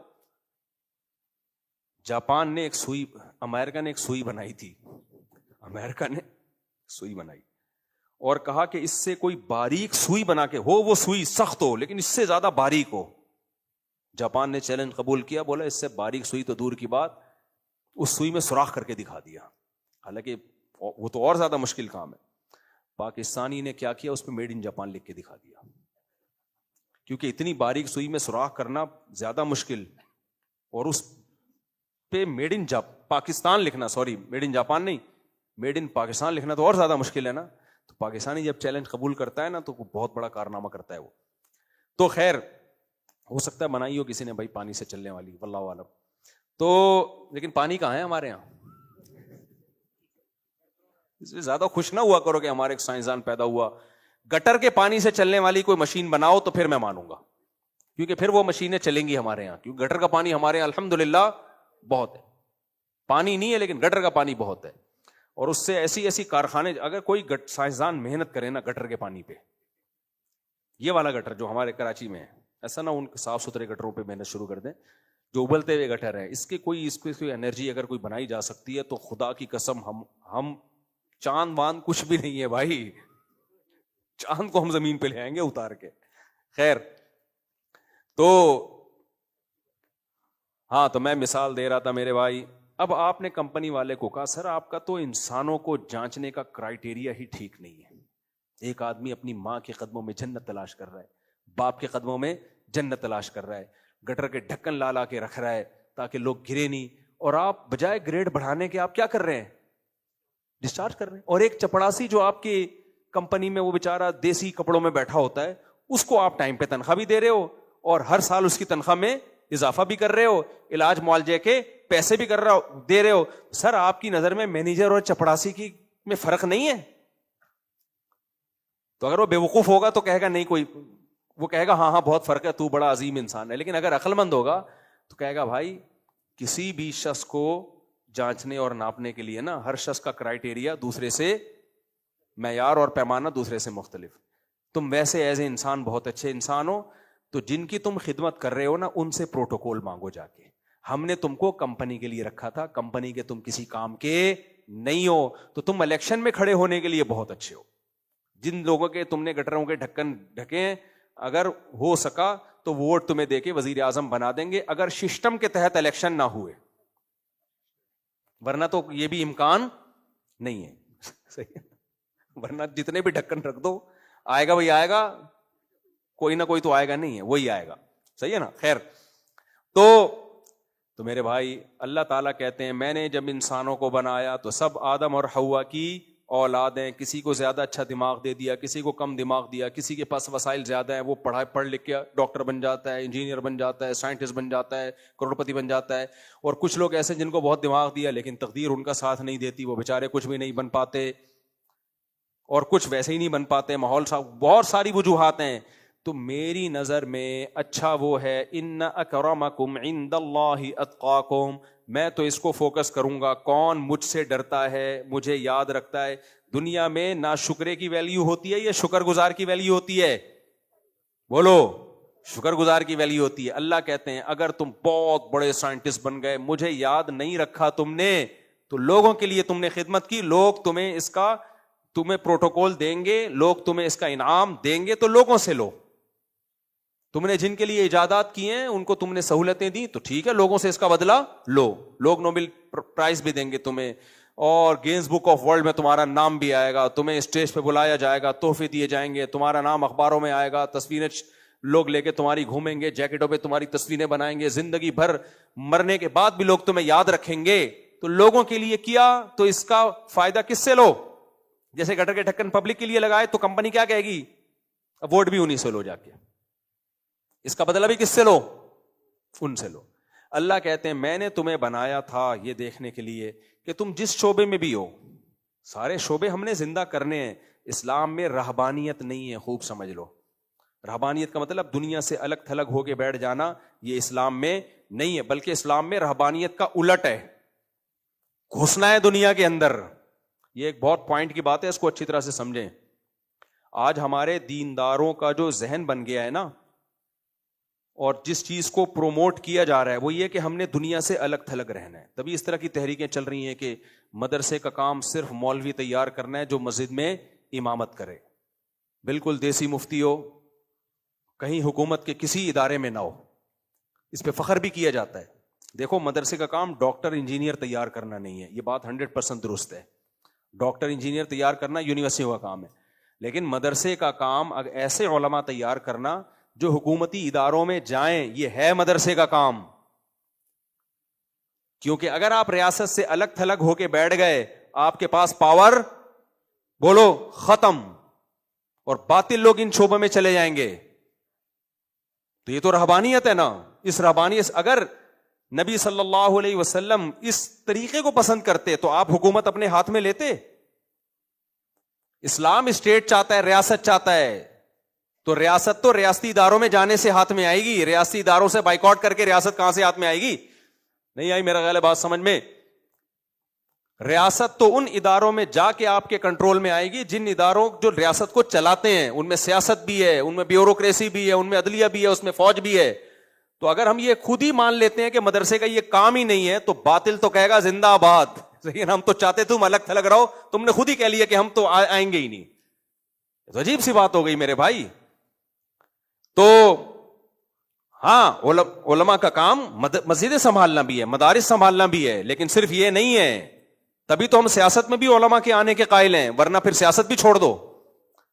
کیونکہ سیاست میں آ کے بھی کچھ نہ کچھ تو آپ کو حکومت سے بینیفٹس لینے پڑتے ہیں. بلکہ سب سے بڑا بینیفٹ تو یہ کہ آپ حکومت سے کرسیاں لے رہے ہیں, ٹھیک ہے نا, یہ تو سب سے بڑی سہولت ہے. آپ کا کیا خیال ہے جب آپ مشرف سے کرسی لیں گے تو مشرف کی کچھ باتیں نہیں مانیں گے آپ؟ جب آپ ضیاء الحق سے کمپرومائز کر کے کچھ کرسیاں سیٹیں لیں گے سیاست میں آ کے حکومت سے فائدہ اٹھائیں گے تو کیا حکومت کو کچھ فائدہ نہیں دیں گے؟ یا وہ آپ کے پھپھا چاچا لگتے ہیں آپ کو فری پھوکٹ میں سیٹیں دیتے چلے جائیں؟ ابے نہیں آ رہی میرا خیال ہے بات سمجھ میں. تو ریاست سے ہر شخص فائدہ اٹھاتا ہے, ہر شخص فائدہ اٹھاتا ہے. اس کو ریاست کا پٹھو کہہ دینا کہ جو ریاست سے فائدہ اٹھاتا ہے سرکاری ملا ہے, بھائی یہ غلط ہے. سب ریاست سے فائدہ اٹھاتے ہیں, کچھ اپنے لیے اٹھاتے ہیں, کچھ قوم کے لیے اٹھاتے ہیں. تو اسلام کہتا ہے ریاست سے فائدہ اٹھاؤ, ریاست میں گھسو بھی اپنے لیے نہیں, کس کے لیے؟ قوم کے لیے. تو یہ تو گھسنا, یہ جامع ترشید کا یہی تو ویژن ہے, 2 اور 2 4 کی طرح کلیئر ویژن ہے. تو اب اس کو کیا بنا کے پیش کر دیا جامع رشید والوں کو؟ سرکاری ملا, سرکاری ملا. او بھائی سرکاری ملا ہوتے نا, مفتی عبد الرحیم صاحب کی آج جائیدادیں ہوتی, 2 ٹکا نہیں ہوتا. ہو گھر میں بھی ابھی بھی سبزی, مجھے کل کسی نے بتایا ان کے قریبی 1 مہینے سے گھر میں گوشت نہیں پکائے, کیونکہ اساتذہ کی تنخواہیں نہیں جا رہی ہیں, تو کہہ رہے ہیں ان کے گھر میں بھی نہیں آ رہی, ورنہ محتمم کے اپنے پراٹھے چل رہے ہوتے ہیں بہت سے, سب کی بات نہیں کر رہا. تو اس لیے یہ جو آج کل میڈیا کی جنگ ہے نا, الزامات, تہمتیں, اور یاد رکھو زیادہ الزام وہی لگائے گا جو خود مبتلا ہوتا ہے, زیادہ الزام اکثر وہی لگا رہا ہوتا ہے. تو ریاست سے اسلام الگ نہیں ہو سکتا میرے بھائی. اٹ از کالڈ رہبانیت. حدیث میں آتا ہے لا رہبانیت فی الاسلام. ہم جنگلوں میں رہیں گے تو پھر ریاست سے الگ ہیں, جب ہم شہروں میں رہتے ہیں, آبادیوں میں رہتے ہیں, تو ہمارا ریاست سے لنک ہوگا, ریاستی اداروں میں بھی جائیں گے, اور جائز طریقے سے ریاست کو کنٹرول میں لانے کی بھی کوشش کریں گے. ریاست کو کنٹرول میں لانے کے 2 ہی طریقے ہیں, یا تو بغاوت کر لو, تلوار لے کے چڑھ جاؤ, اس سے خون خرابے کے علاوہ کچھ بھی حاصل نہیں ہوگا. اس سے یہ نہیں کہ خلیفہ آ جائے گا, خلیفہ نہیں آئے گا, ملک کے 4-5 ٹکڑے ہو جائیں گے اور غیر مسلم طاقتیں قبضہ کر لیں گی. دوسرا طریقہ ہے تمیز سے, تعلیمی اداروں کے ذریعے, اور اپنے مدرسے کی صنعت کو ایسا ویلیویبل بناؤ کہ آپ کا مدرسے کا عالم ہر ادارے میں جا سکے. نظام تعلیم آپ کا ہو, وہ گورنمنٹ کا نہ ہو. اگر گورنمنٹ کا نظام تعلیم آ گیا پھر نقصان ہوگا, پھر گورنمنٹ ہی کے سرکاری مولوی پیدا ہونا شروع ہو جائیں گے. تعلیمی نظام آپ کا ہو, ٹیچرز آپ کے ہوں, لیکن آپ کے سرٹیفکیٹ کی اتنی ویلیو ہو کہ اس سرٹیفکیٹ کے ساتھ آپ فوج میں بھی جا سکو, آپ عدالت میں بھی جا سکو, آپ وکالت میں بھی جا سکو, آپ پولیس میں بھی جا سکو, آپ بیوروکریسی میں بھی جا سکو. یہ جرم ہم سے ہوا ہے جس کی وجہ سے پورا ملک ہمارے ہاتھ سے نکل گیا. اب ہم رو رہے ہوتے ہیں, چند فیصد لوگ ہیں جو ہمیں کوڑے مار رہے ہیں, جو قانون پاس نہیں ہونے دے رہے, جو یہ نہیں ہونے دے رہے. بھائی وہ چند فیصد لوگوں نے محنت کی, وہ ایسے پاورفل اداروں میں چلے گئے. ہم نے محنت ہی نہیں کی, ہم نے ذہن یہ بنایا کہ ہمارا یہ کام ہی نہیں ہے, ہمارا کام صرف مسجد اور مدرسہ ہے. تو بھائی جب آپ خود مان رہے ہو کہ ہمارا کام ہی نہیں ہے ریاستی اداروں میں گھسنا, تو پھر جب ریاستی ادارے آپ کے خلاف گڑبڑ کرتے ہیں تو پھر شور کیوں مچاتے ہو؟ اپنے بندے تو تمہارے ہیں ہی نہیں وہاں. نہیں آئی میرا خیال ہے بات؟ تو عجیب دماغ ہو گیا بھائی صاحب. تو میں یہ بات کر رہا تھا, اسلام میں رہبانیت نہیں ہے. تو میری باتوں کا کوئی یہ ہرگز مطلب نہ سمجھے کہ اسلام دنیا داری سے منع کر رہا ہے, ڈاکٹر بننے سے منع کر رہا ہے. جب میں نے بتایا نا کہ ٹماٹر والا اور ڈاکٹر, اگر ٹماٹر والا تقوی والا ہے تو اللہ کی نظر میں اس کا مقام زیادہ. تو ہو سکتا ہے کوئی بیچارہ میڈیکل سائنس میں ڈاکٹری کر رہا ہو, وہ کہ اب میں ٹماٹر ہی بیچوں گا. یہ نہیں ہے میرے بھائی, اس کی اسلام اجازت. جس کے اندر صلاحیت ہے وہ ڈاکٹر بنے, وہ انجینئر بنے, وہ فوج میں جائے, وہ عدلیہ میں جائے. کچھ لوگ ٹماٹر بیچیں وہ بھی ٹھیک ہے. تو اسلام آپ کو دنیا چھوڑنے کا حکم نہیں دیتا, لیکن اسلام کہتا ہے ان اکرمکم عند اللہ اتقاکم. اللہ کی نظر میں مقام ڈاکٹر کا اس وقت اونچا ہوگا جب وہ لوگوں کا علاج کرے اللہ کی رضا کے لیے, جب وہ تعلیم حاصل کرے اللہ کی رضا کے لیے, جب وہ لوگوں کو نسخہ دوائیوں کا لکھ کر دے, کس کے لیے؟ پیسے بھی کمائے, لیکن کس کو راضی کرنا ہو. بھائی وہ چرسی بھی بن سکتا تھا, وہ ہیروئن کا کام بھی کر سکتا تھا. دیکھو نبی صلی اللہ علیہ وسلم نے فرمایا کہ جب کوئی شخص اپنی بیوی سے اپنی خواہش پوری کرتا ہے اس پہ بھی اللہ اجر دیتے ہیں. صحابہ نے فرمایا یار سے تو اپنی خواہش پوری کر رہا ہے, اس پہ اجر کیسا؟ نبی نے فرمایا اگر وہ یہ خواہش حرام طریقے سے پوری کرتا, اس کے پاس آپشن تھا نا. انگریز کیا شادی کر کے کرتے ہیں اپنی خواہشات پوری؟ فرمایا وہ حرام بھی کر سکتا تھا, لیکن حرام کو چھوڑ کر حلال پر آیا. تو فرمایا اگر حرام کرتا تو گناہ ملتا؟ صحابہ نے کہا ضرور. فرمایا کیا بات ہے کہ تم حرام میں گناہ کو گناہ مان رہے ہو اور وہ حرام چھوڑ کے حلال کر رہے ہو, اس میں نیکی نہیں مان رہے, ثواب نہیں مان رہے اس کو. یعنی نبی نے صحابہ کا سوال صحابہ ہی پہ لوٹا دیا. تو ایک ڈاکٹر اگر وہ چرسی بھی بن سکتا تھا، کیا خیال ہے؟ چرسی سے میرے بعد چرس کا بزنس کرتے ہیں نا بہت سے لوگ، بچے میڈیکل سائنس میں نہیں، میڈیکل کالج میں نہیں پڑھتے، پھر سارا دن کیا کر رہے ہوتے ہیں؟ گٹر کے ڈھکنوں میں بیٹھ کے ٹائم ضائع کرتے ہیں، جب جیب میں پان گٹکے کے پیسے بھی ختم ہوتے ہیں بندوق اٹھاتے ہیں، چھیننا شروع کر دیتے ہیں لوگوں سے۔ تو آپ تجارت تاجر بنو، آپ کوئی بھی اچھے شعبے میں جاؤ گے، اسلام اپریشیٹ کرتا ہے اس کو، اس کی تعریف کرتا ہے۔ نبی صلی اللہ علیہ وسلم نے تو یہاں تک فرما دیا خیارکم فی الجاہلیت خیارکم فی الاسلام، جو کفر میں جاہلیت میں قوم کے اونچے لوگ تھے، جب اسلام لے آئے تو اب اسلام میں بھی اونچے وہی ہیں، لیکن کفر میں اونچے تھے دنیا کے لحاظ سے، لیکن اللہ کے نافرمان تھے، آخرت میں وہ اونچے نہیں تھے۔ لیکن وہی اونچے جب مسلمان ہو گئے، ایک فالٹ تھا ناشکری کا، وہ فالٹ جیسے ہی دور ہوا تو اب وہی اللہ کی نظر میں بھی کیا ہو گئے؟ اونچے ہو گئے۔ تو اس سے پتہ چلتا ہے پڑھا لکھا آدمی اللہ کی نظر میں اس کی ویلیو زیادہ ہے بنسبت ان پڑھ کے۔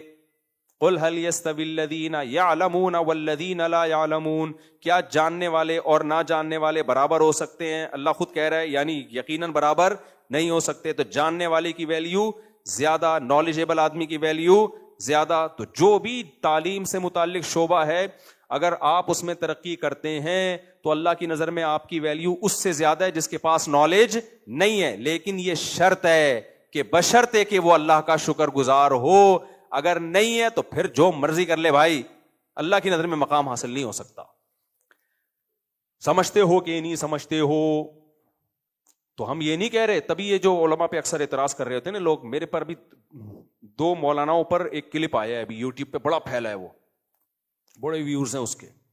اس میں اس نے بتایا کہ یہ مولوی دیکھو پہلے کیا تھے ابھی کیا ہیں، ہمیں یہ کہتے ہیں کہ کھجور سے روزہ افطار کرو، اور میرا نا بکرے والی ویڈیو آئی ہوئی ہے، بکرا ہے سامنے میں یوں اٹھا رہا ہوں اسٹائل، اور گاڑیوں میں یہ وہ فلانا اس طرح نا، اور امریکہ اور کینیڈا اور یہ ٹھش پیش۔ تو یہ وہ بے وقوف ہیں جن کو جیلیسی ہے۔ مولویوں نے ایک دفعہ بھی نہیں کہا کہ لگژری لائف اسٹائل مت رکھو، یہ اسلام کی تعلیمات بولو ہے ہی نہیں۔ اگر آپ کے پاس کھجور کے علاوہ بھی چیزیں روزہ افطار کرنے کے لیے پھر بھی نہیں کر رہے تو یہ کنجوس کہلاؤ گے آپ، سادہ نہیں کہلاؤ گے۔ سمجھ رہے ہو کہ نہیں سمجھ رہے؟ آپ مسور کی دال کھا رہے ہو جبکہ آپ کے فریج میں مرغا رکھا ہوا ہے، تو شریعت اس کو سادگی نہیں کہتی، شریعت اس کو کیا کہتی ہے؟ کنجوسی۔ تو بھائی حضرت عثمان کی لگژری لائف تھی، حضرت حسن کی بڑی لگژری لائف تھی، حضرت حسن کے پاس بہت دولت تھی رضی اللہ عنہ، تو اسلام نے ایک دفعہ بھی نہیں منع کیا۔ رہا نبی صلی اللہ علیہ وسلم کی زندگی، وہ آپ کا اپنے اختیار سے تھی، وہ اس کی ترغیب نہیں دی آپ نے۔ دنیا رکھنا الگ چیز ہے، دنیا کو آخرت پہ ترجیح دینا الگ چیز ہے۔ کوئی صحیح عالم ہوگا دنیا رکھے گا، لیکن جب دنیا اور آخرت میں ٹکراؤ ہوگا تو دنیا کو لات مارے گا، وہ آخرت کو لات نہیں مارے گا۔ یہ چاہتی ہے شریعت۔ بلکہ میں نے تو علماء کو دیکھا ہے کہ دنیا اور آخرت میں ٹکراؤ نہ بھی ہو، بلکہ دنیا کمانے کا وہ طریقہ جو صرف غیر اخلاقی ہو، جائز ہو لیکن غیر اخلاقی، علماء اس کو بھی لات مار دیتے ہیں۔ حالانکہ اتنا ظرف پبلک میں 20 دفعہ بتا چکا ہوں نا، میرے پاس لوگ دیکھتے ہیں وہ اول تو اتنا ہے نہیں جتنا مشہور کیا ہوا ہے، لیکن ہم تو چاہتے ہیں کہ لوگ ہمیں سمجھیں کہ ہم ارب پتی ہیں، چاہتے ہیں لوگ کیا سیٹھوں کی طرح جیو۔ تو لیکن ہم جتنا کما سکتے ہیں نا میرے بھائی، آپ سوچ بھی نہیں سکتے، لیکن وہ طریقے ہمیں نامناسب لگتے ہیں۔ ہو سکتا ہے آپ کو نامناسب بھی نہ لگیں، ہمیں صرف لگ رہے ہوتے ہیں اس لیے بھی نہیں کما رہے ہوتے۔ میں اگر صرف ایک کام شروع کر دوں، لوگوں کا افتتاح کروں جا کے، کوئی ہوٹل کھل رہا ہے، کوئی دکان کی اوپننگ ہو رہی ہے، اور میں اپنا کمیشن رکھ لوں، میرے پاس نوٹ گننے کے پیسے نہیں ہوں گے، سمجھ رہے ہو؟ نوٹ گننے کے پیسے نہیں ہوں گے، اتنے پیسے آئیں گے، میں یہ کام نہیں کرتا۔ حالانکہ جائز ہے یہ، کوئی مشہور آدمی اپنی شہرت کو کسی کمپنی کو پروموٹ کرنے کے لیے کیش کرا سکتا ہے۔ بھائی ہم بھی تو تمہیں پروموٹ کر رہے ہیں تو تھوڑا ہمارا بھی کمیشن رکھ، ہم نہیں رکھتے۔ حالانکہ بہت جائز بھی ہے، نامناسب ہے۔ کیا لگتا ہے یہ علماء پہ سوٹ؟ کہ یار آپ مشہور ہو گئے، اللہ اللہ سکھا کہ اب اس کا مشہوری کا منجن بیچنا شروع کر دو یار آپ۔ کوئی قریبی دوست ہو, اس کے ہوٹل کو پروموٹ کرنا ہو, ویسے ہی جا کے کر دیں گے, یار اپنا دوست ہے یار, چلو یار ادھر آ کے چائے پی لیا کرو, بس پیسے ویسے کچھ, چائے بھی فری پھوکڑ میں اگر وہ پلا دے تو اس کی مرضی ہے, ورنہ میں تو اس کے بھی پیسے دے رہا ہوتا ہوں. یہ ظرف ان سیکولر لبرل لوگوں میں نہیں ہے جو صبح و شام علماء کے خلاف تقریریں کر رہے ہیں نا, اب یہ ہمیں پیون زدہ کپڑوں کا بولتے ہیں اور خود بوسکی پہنتے ہیں, ہمیں یہ کہتے ہیں, خود یہ کرتے ہیں, حالانکہ وہ خود پتہ نہیں کیا کیا کر رکھ کے بیٹھا ہوا ہوتا ہے. میں صرف اپنا نام دے دوں نا کمپنیوں کو, اپنا نام, تو ہی میں ٹھیک ٹھاک پیسہ کما سکتا ہوں. یہ ہوائی باتیں نہیں, آفریں ہیں نامناسب. اور ابھی تو ہم امریکہ کینیڈا کا دورہ کر کے آئے ہیں, وہاں تو کمرشل ہی ہے ہر چیز. اس میں چاہتا بھائی کروڑوں, ایک بیان کے میرے کو اتنے ڈالر دو تو میں آؤں گا, بس میرے تو وہیں وارے نیارے ہو جاتے. ہم نے تو وہاں بھی فری پھوکڑ کے بیانات رکھے ہوئے ہیں, بلکہ پابندیاں لگا لگا کے تھک گئے کہ کسی کمبخت کو میرے نام سے پیسہ لینے کی اجازت. بہت وہاں کیا ہو رہا ہے, یہاں سے کچھ اسکالرز جاتے ہیں, جو انوائٹ کر رہے ہیں نا اس کا بھی کھانچا ہوتا ہے, جس کو انوائٹ کیا جا رہا ہے اس کا بھی کھانچا. پھر مسجدوں سے پیسے لیے جاتے ہیں, کچھ یہ کمیشن کچھ ادھر کمیشن, اتنے موٹے موٹے مجھے بھی لفافہ ملتا ہے ہدیے کے, جو جس میں کوئی کمیشن کا کوئی عنصر نہیں ہوتا. کوئی محبت میں دے دے, میں بھی لفافے دے دیتا ہوں. محبت میں تو کوئی کسی کو کچھ بھی دے سکتا ہے نا, گورنمنٹ کی طرف سے پابندی نہیں ہے. اور میں نے ہدیے میں یہ بھی پابندی لگائی ہے کہ کسی کمبخت نے مجھے ہدیہ دینے کی کسی دوسرے کمبخت کو ترغیب دیتے ہوئے پکڑا گیا نا, اس کو نہیں چھوڑوں گا میں. کئیوں کو میں نے ایسے, جیسے یہ نہیں ایسا, لیکن ایک مثال دے رہا ہوں.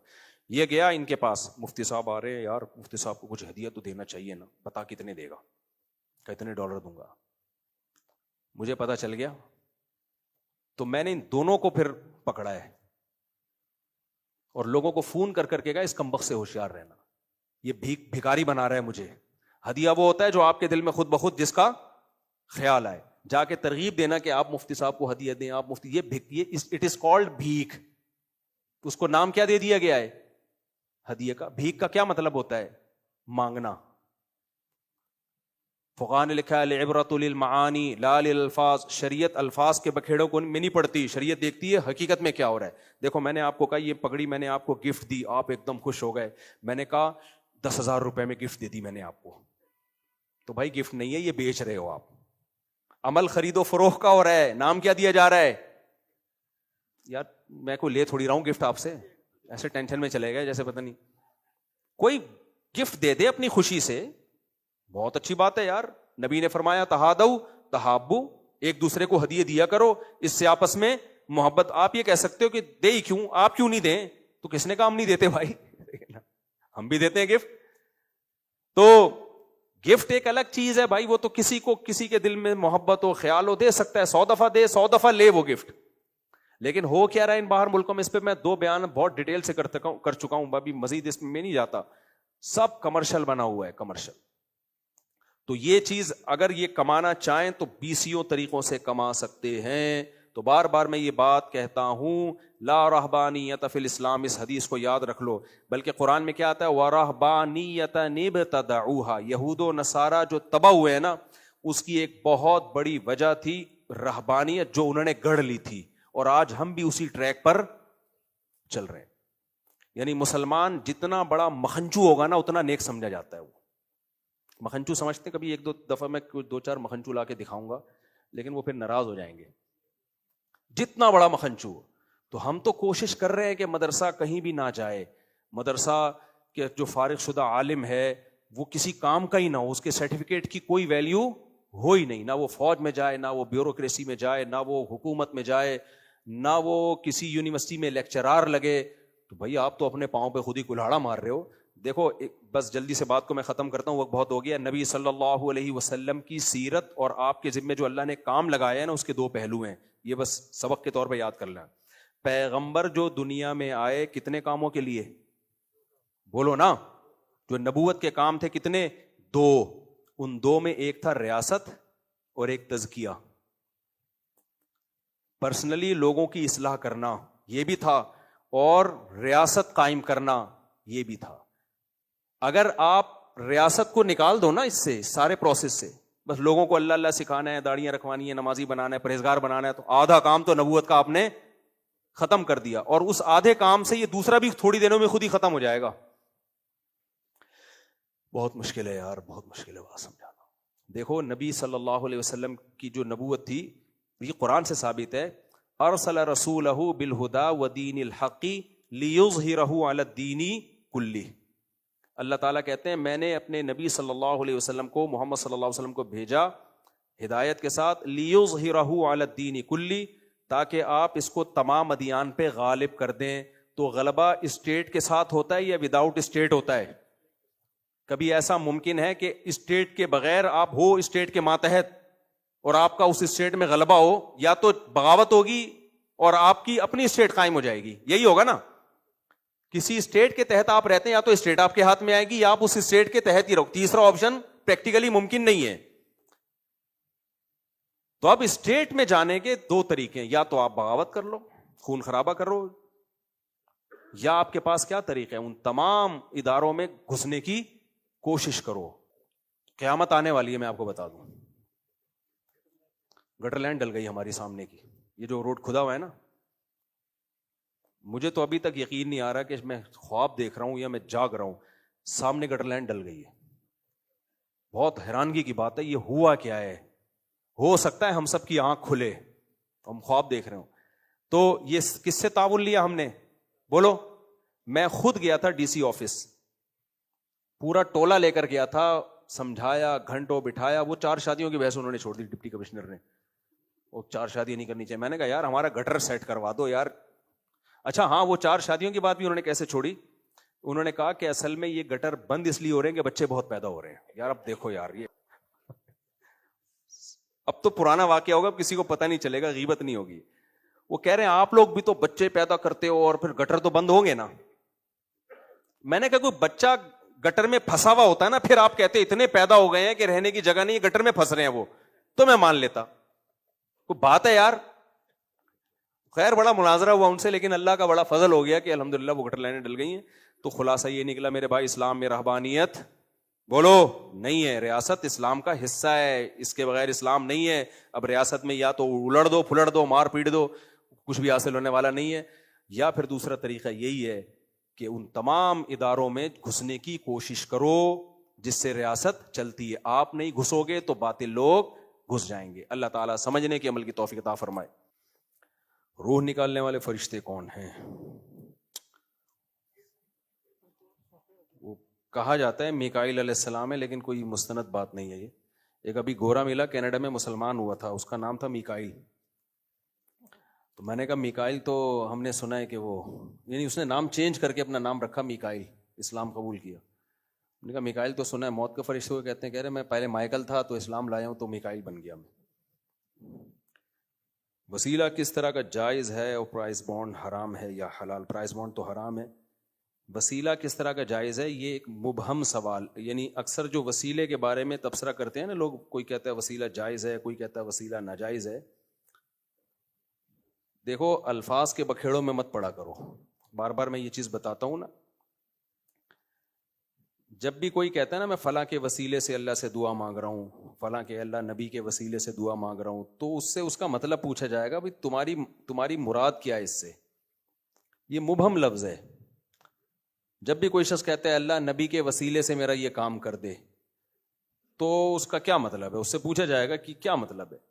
ہمارے اکثر اسکالر فوراً فتویٰ لگا دیتے ہیں کہ یہ حرام ہے, کچھ کہتے ہیں جائز ہے.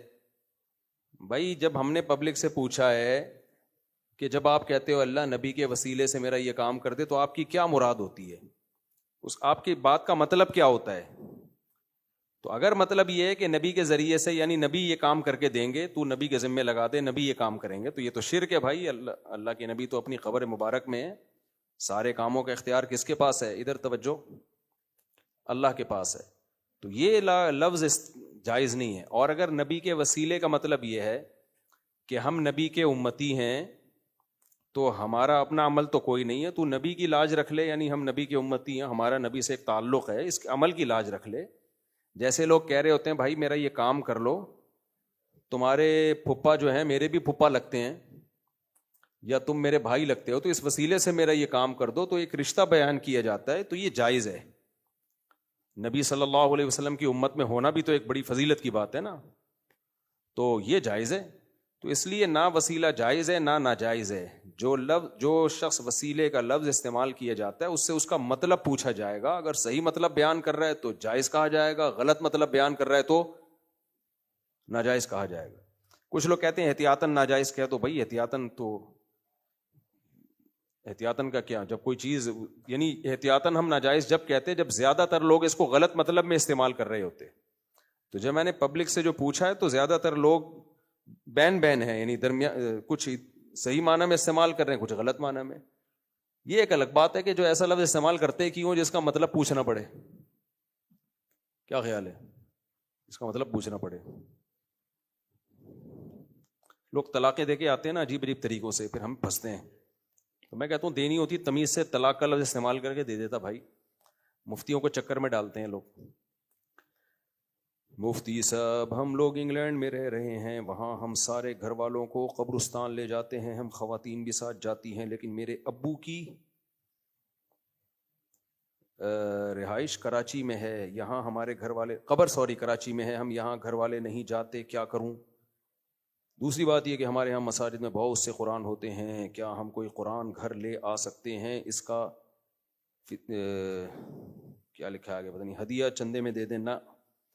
مسجد کے قرآن وقف ہوتے ہیں وہ گھر نہیں لے جا سکتے. اور آپ کے والد صاحب کی قبر اگر کراچی میں ہے تو اگر آپ کراچی آئیں تو والد صاحب کی قبر پہ جا کے دعا مانگ لیں, اچھی بات ہے. یہ نبی صلی اللہ علیہ وسلم نے اللہ سے اجازت مانگی تھی, صحیح مسلم کی حدیث ہے کہ مجھے اپنی والدہ کی قبر کی اجازت دیں کی زیارت کی, تو اللہ کے نبی کو اجازت ملی تھی. تو اس سے پتہ چلتا ہے کہ والدین کی قبر کی زیارت کرنا یہ ثابت ہے, اور وہاں جا کے ان کے لیے دعا مانگی جائے گی. تو مجھے سوال سمجھ میں نہیں آیا کہ اچھا یہ کہنے خواتین بھی ساتھ جاتی ہیں, خواتین کو قبرستان نہ لے جایا کریں. ابھی تو پردے میں جا رہی ہیں, تھوڑے دنوں میں پھر وہاں بھی خواتین کا ایک میلے ٹھیلے شروع ہو جائیں گی, پھر لوگوں کا قبرستان جانے کا دل کرے گا, پھر آپ کا دل کرے گا میں یہاں دفن ہو جاؤں. کیونکہ قبرستان بھی دو ٹائپ کے ہوں گے, جن میں خواتین جاتی ہیں, کچھ ایسے جن میں نہیں جاتی, تو لوگ وصیت کریں گے مجھے وہاں دفنانا. تو دیکھو خواتین سے, عورت سے دنیا کی رونق ہے, وجود زن سے ہے تصویر کائنات. تو جہاں عورت ہوگی نا, چاہے وہ برقعے میں بھی ہو, مرد کی طبیعت ادھر مائل ہوتی ہے. اب باقی جگہ جانے سے تو نہیں روک سکتے. قبرستان ایک وحشت کی جگہ ہے جہاں جا کے آدمی کو یاد آتا ہے کہ میں بھی مروں گا. وہاں بے شک برقعے میں بھی خواتین پہنچ جائیں نا تو بھی لوگ جائیں گے. اس کو مردے کا جو ایک وحشت سے زیادہ اس میں اٹریکشن عورت کی وجہ سے پیدا ہو جائے گی, تو اس لیے نہ جائیں. حرام نہیں ہے عورت کا جانا, حرام نہیں ہے, لیکن اسلامی تاریخ میں 1400 سال میں کبھی بھی اس عمل کو موٹیویٹ نہیں کی, اس کی موٹیویشن نہیں ہے شریعت میں. صحابہ کے دور میں بھی نہیں جایا کرتی تھی. تو کبھی کبھار کوئی خاتون چلی گئی, ایسا تو ملتا ہے ہمیں, تو اکا دکا کبھی ہو گیا زندگی میں, ایک آدھ دفعہ اپنے والد کی قبر یا شوہر کی قبر دیکھ لی, میرا ہی پہنچایا ہوا ہے تو چلو کوئی بات نہیں, میں ایک دفعہ جا کے اس کی زیارت کر لوں. ایک آدھ دفعہ زندگی میں چلتا ہے. وہ ایک خاتون سے کچھ دن پہلے واسطہ پڑا, کسی کو پتہ نہیں ہوگا کہ کس کی بات ہو رہی ہے, اس لیے غیبت نہیں ہے یہ. ابھی چند دن پہلے کی بات ہے, ایک بیوہ خاتون سے ہمارا واسطہ پڑا, کوئی مالی لین دین تھا.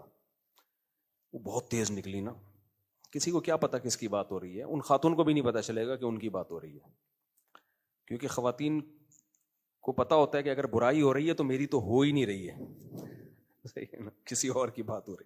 تو وہ میرا اور میرے گھر والوں کا واسطہ پڑا کوئی مالی لین دین کے چکر میں. وہ اتنی تیز خاتون تھی نا, اتنی تیز, اور بار بار کہنی تھی میں بیوہ ہو گئی, میں بیوہ ہو گئی, میرے شوہر مر گئے.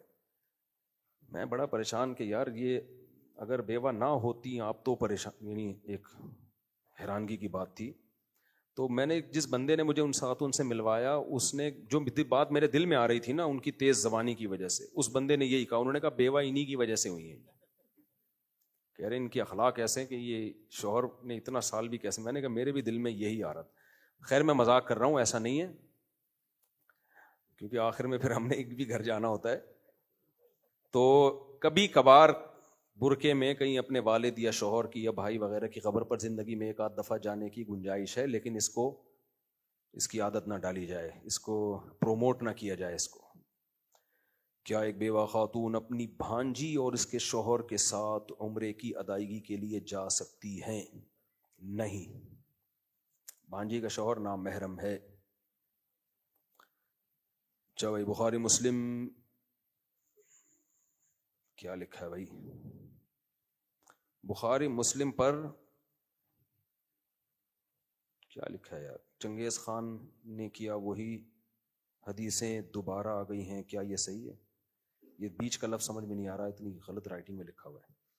اتنی غلط رائٹنگ تو چنگیز خان کی بھی نہیں تھی. مفتی صاحب السلام علیکم. مفتی صاحب میری امی کو فالج ہیں، ان کے لیے دعا کریں، دل سے دعا ہے جی، اللہ تعالیٰ ان کو شفائے کاملہ عاجل عطا فرمائے. سرجانی ٹاؤن سے ہمارے محلے کی مسجد میں امام صاحب جمعے کے دن مسجد کی نماز میں مسجد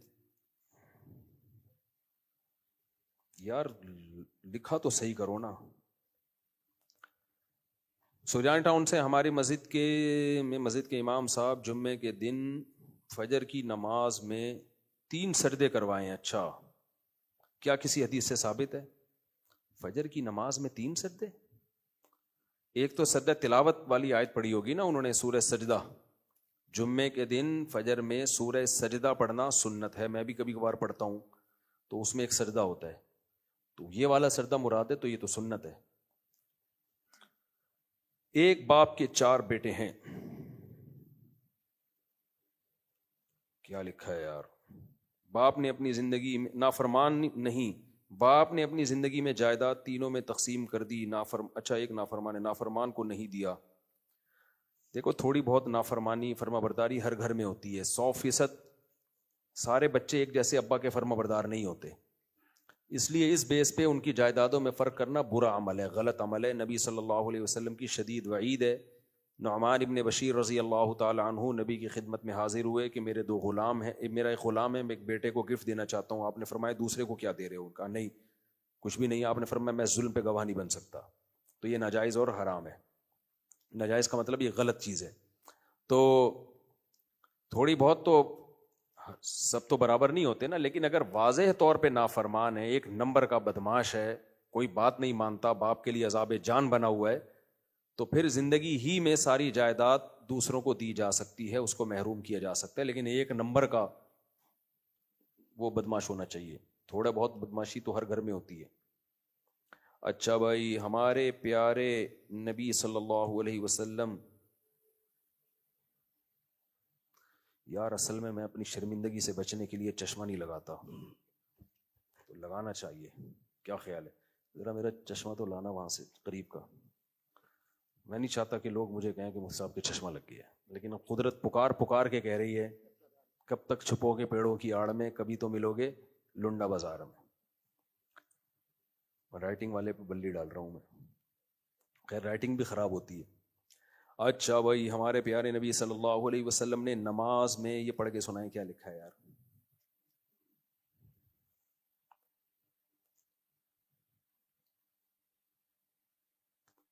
2 بچے زید اور عائشہ نے مدت رضاعت میں ایک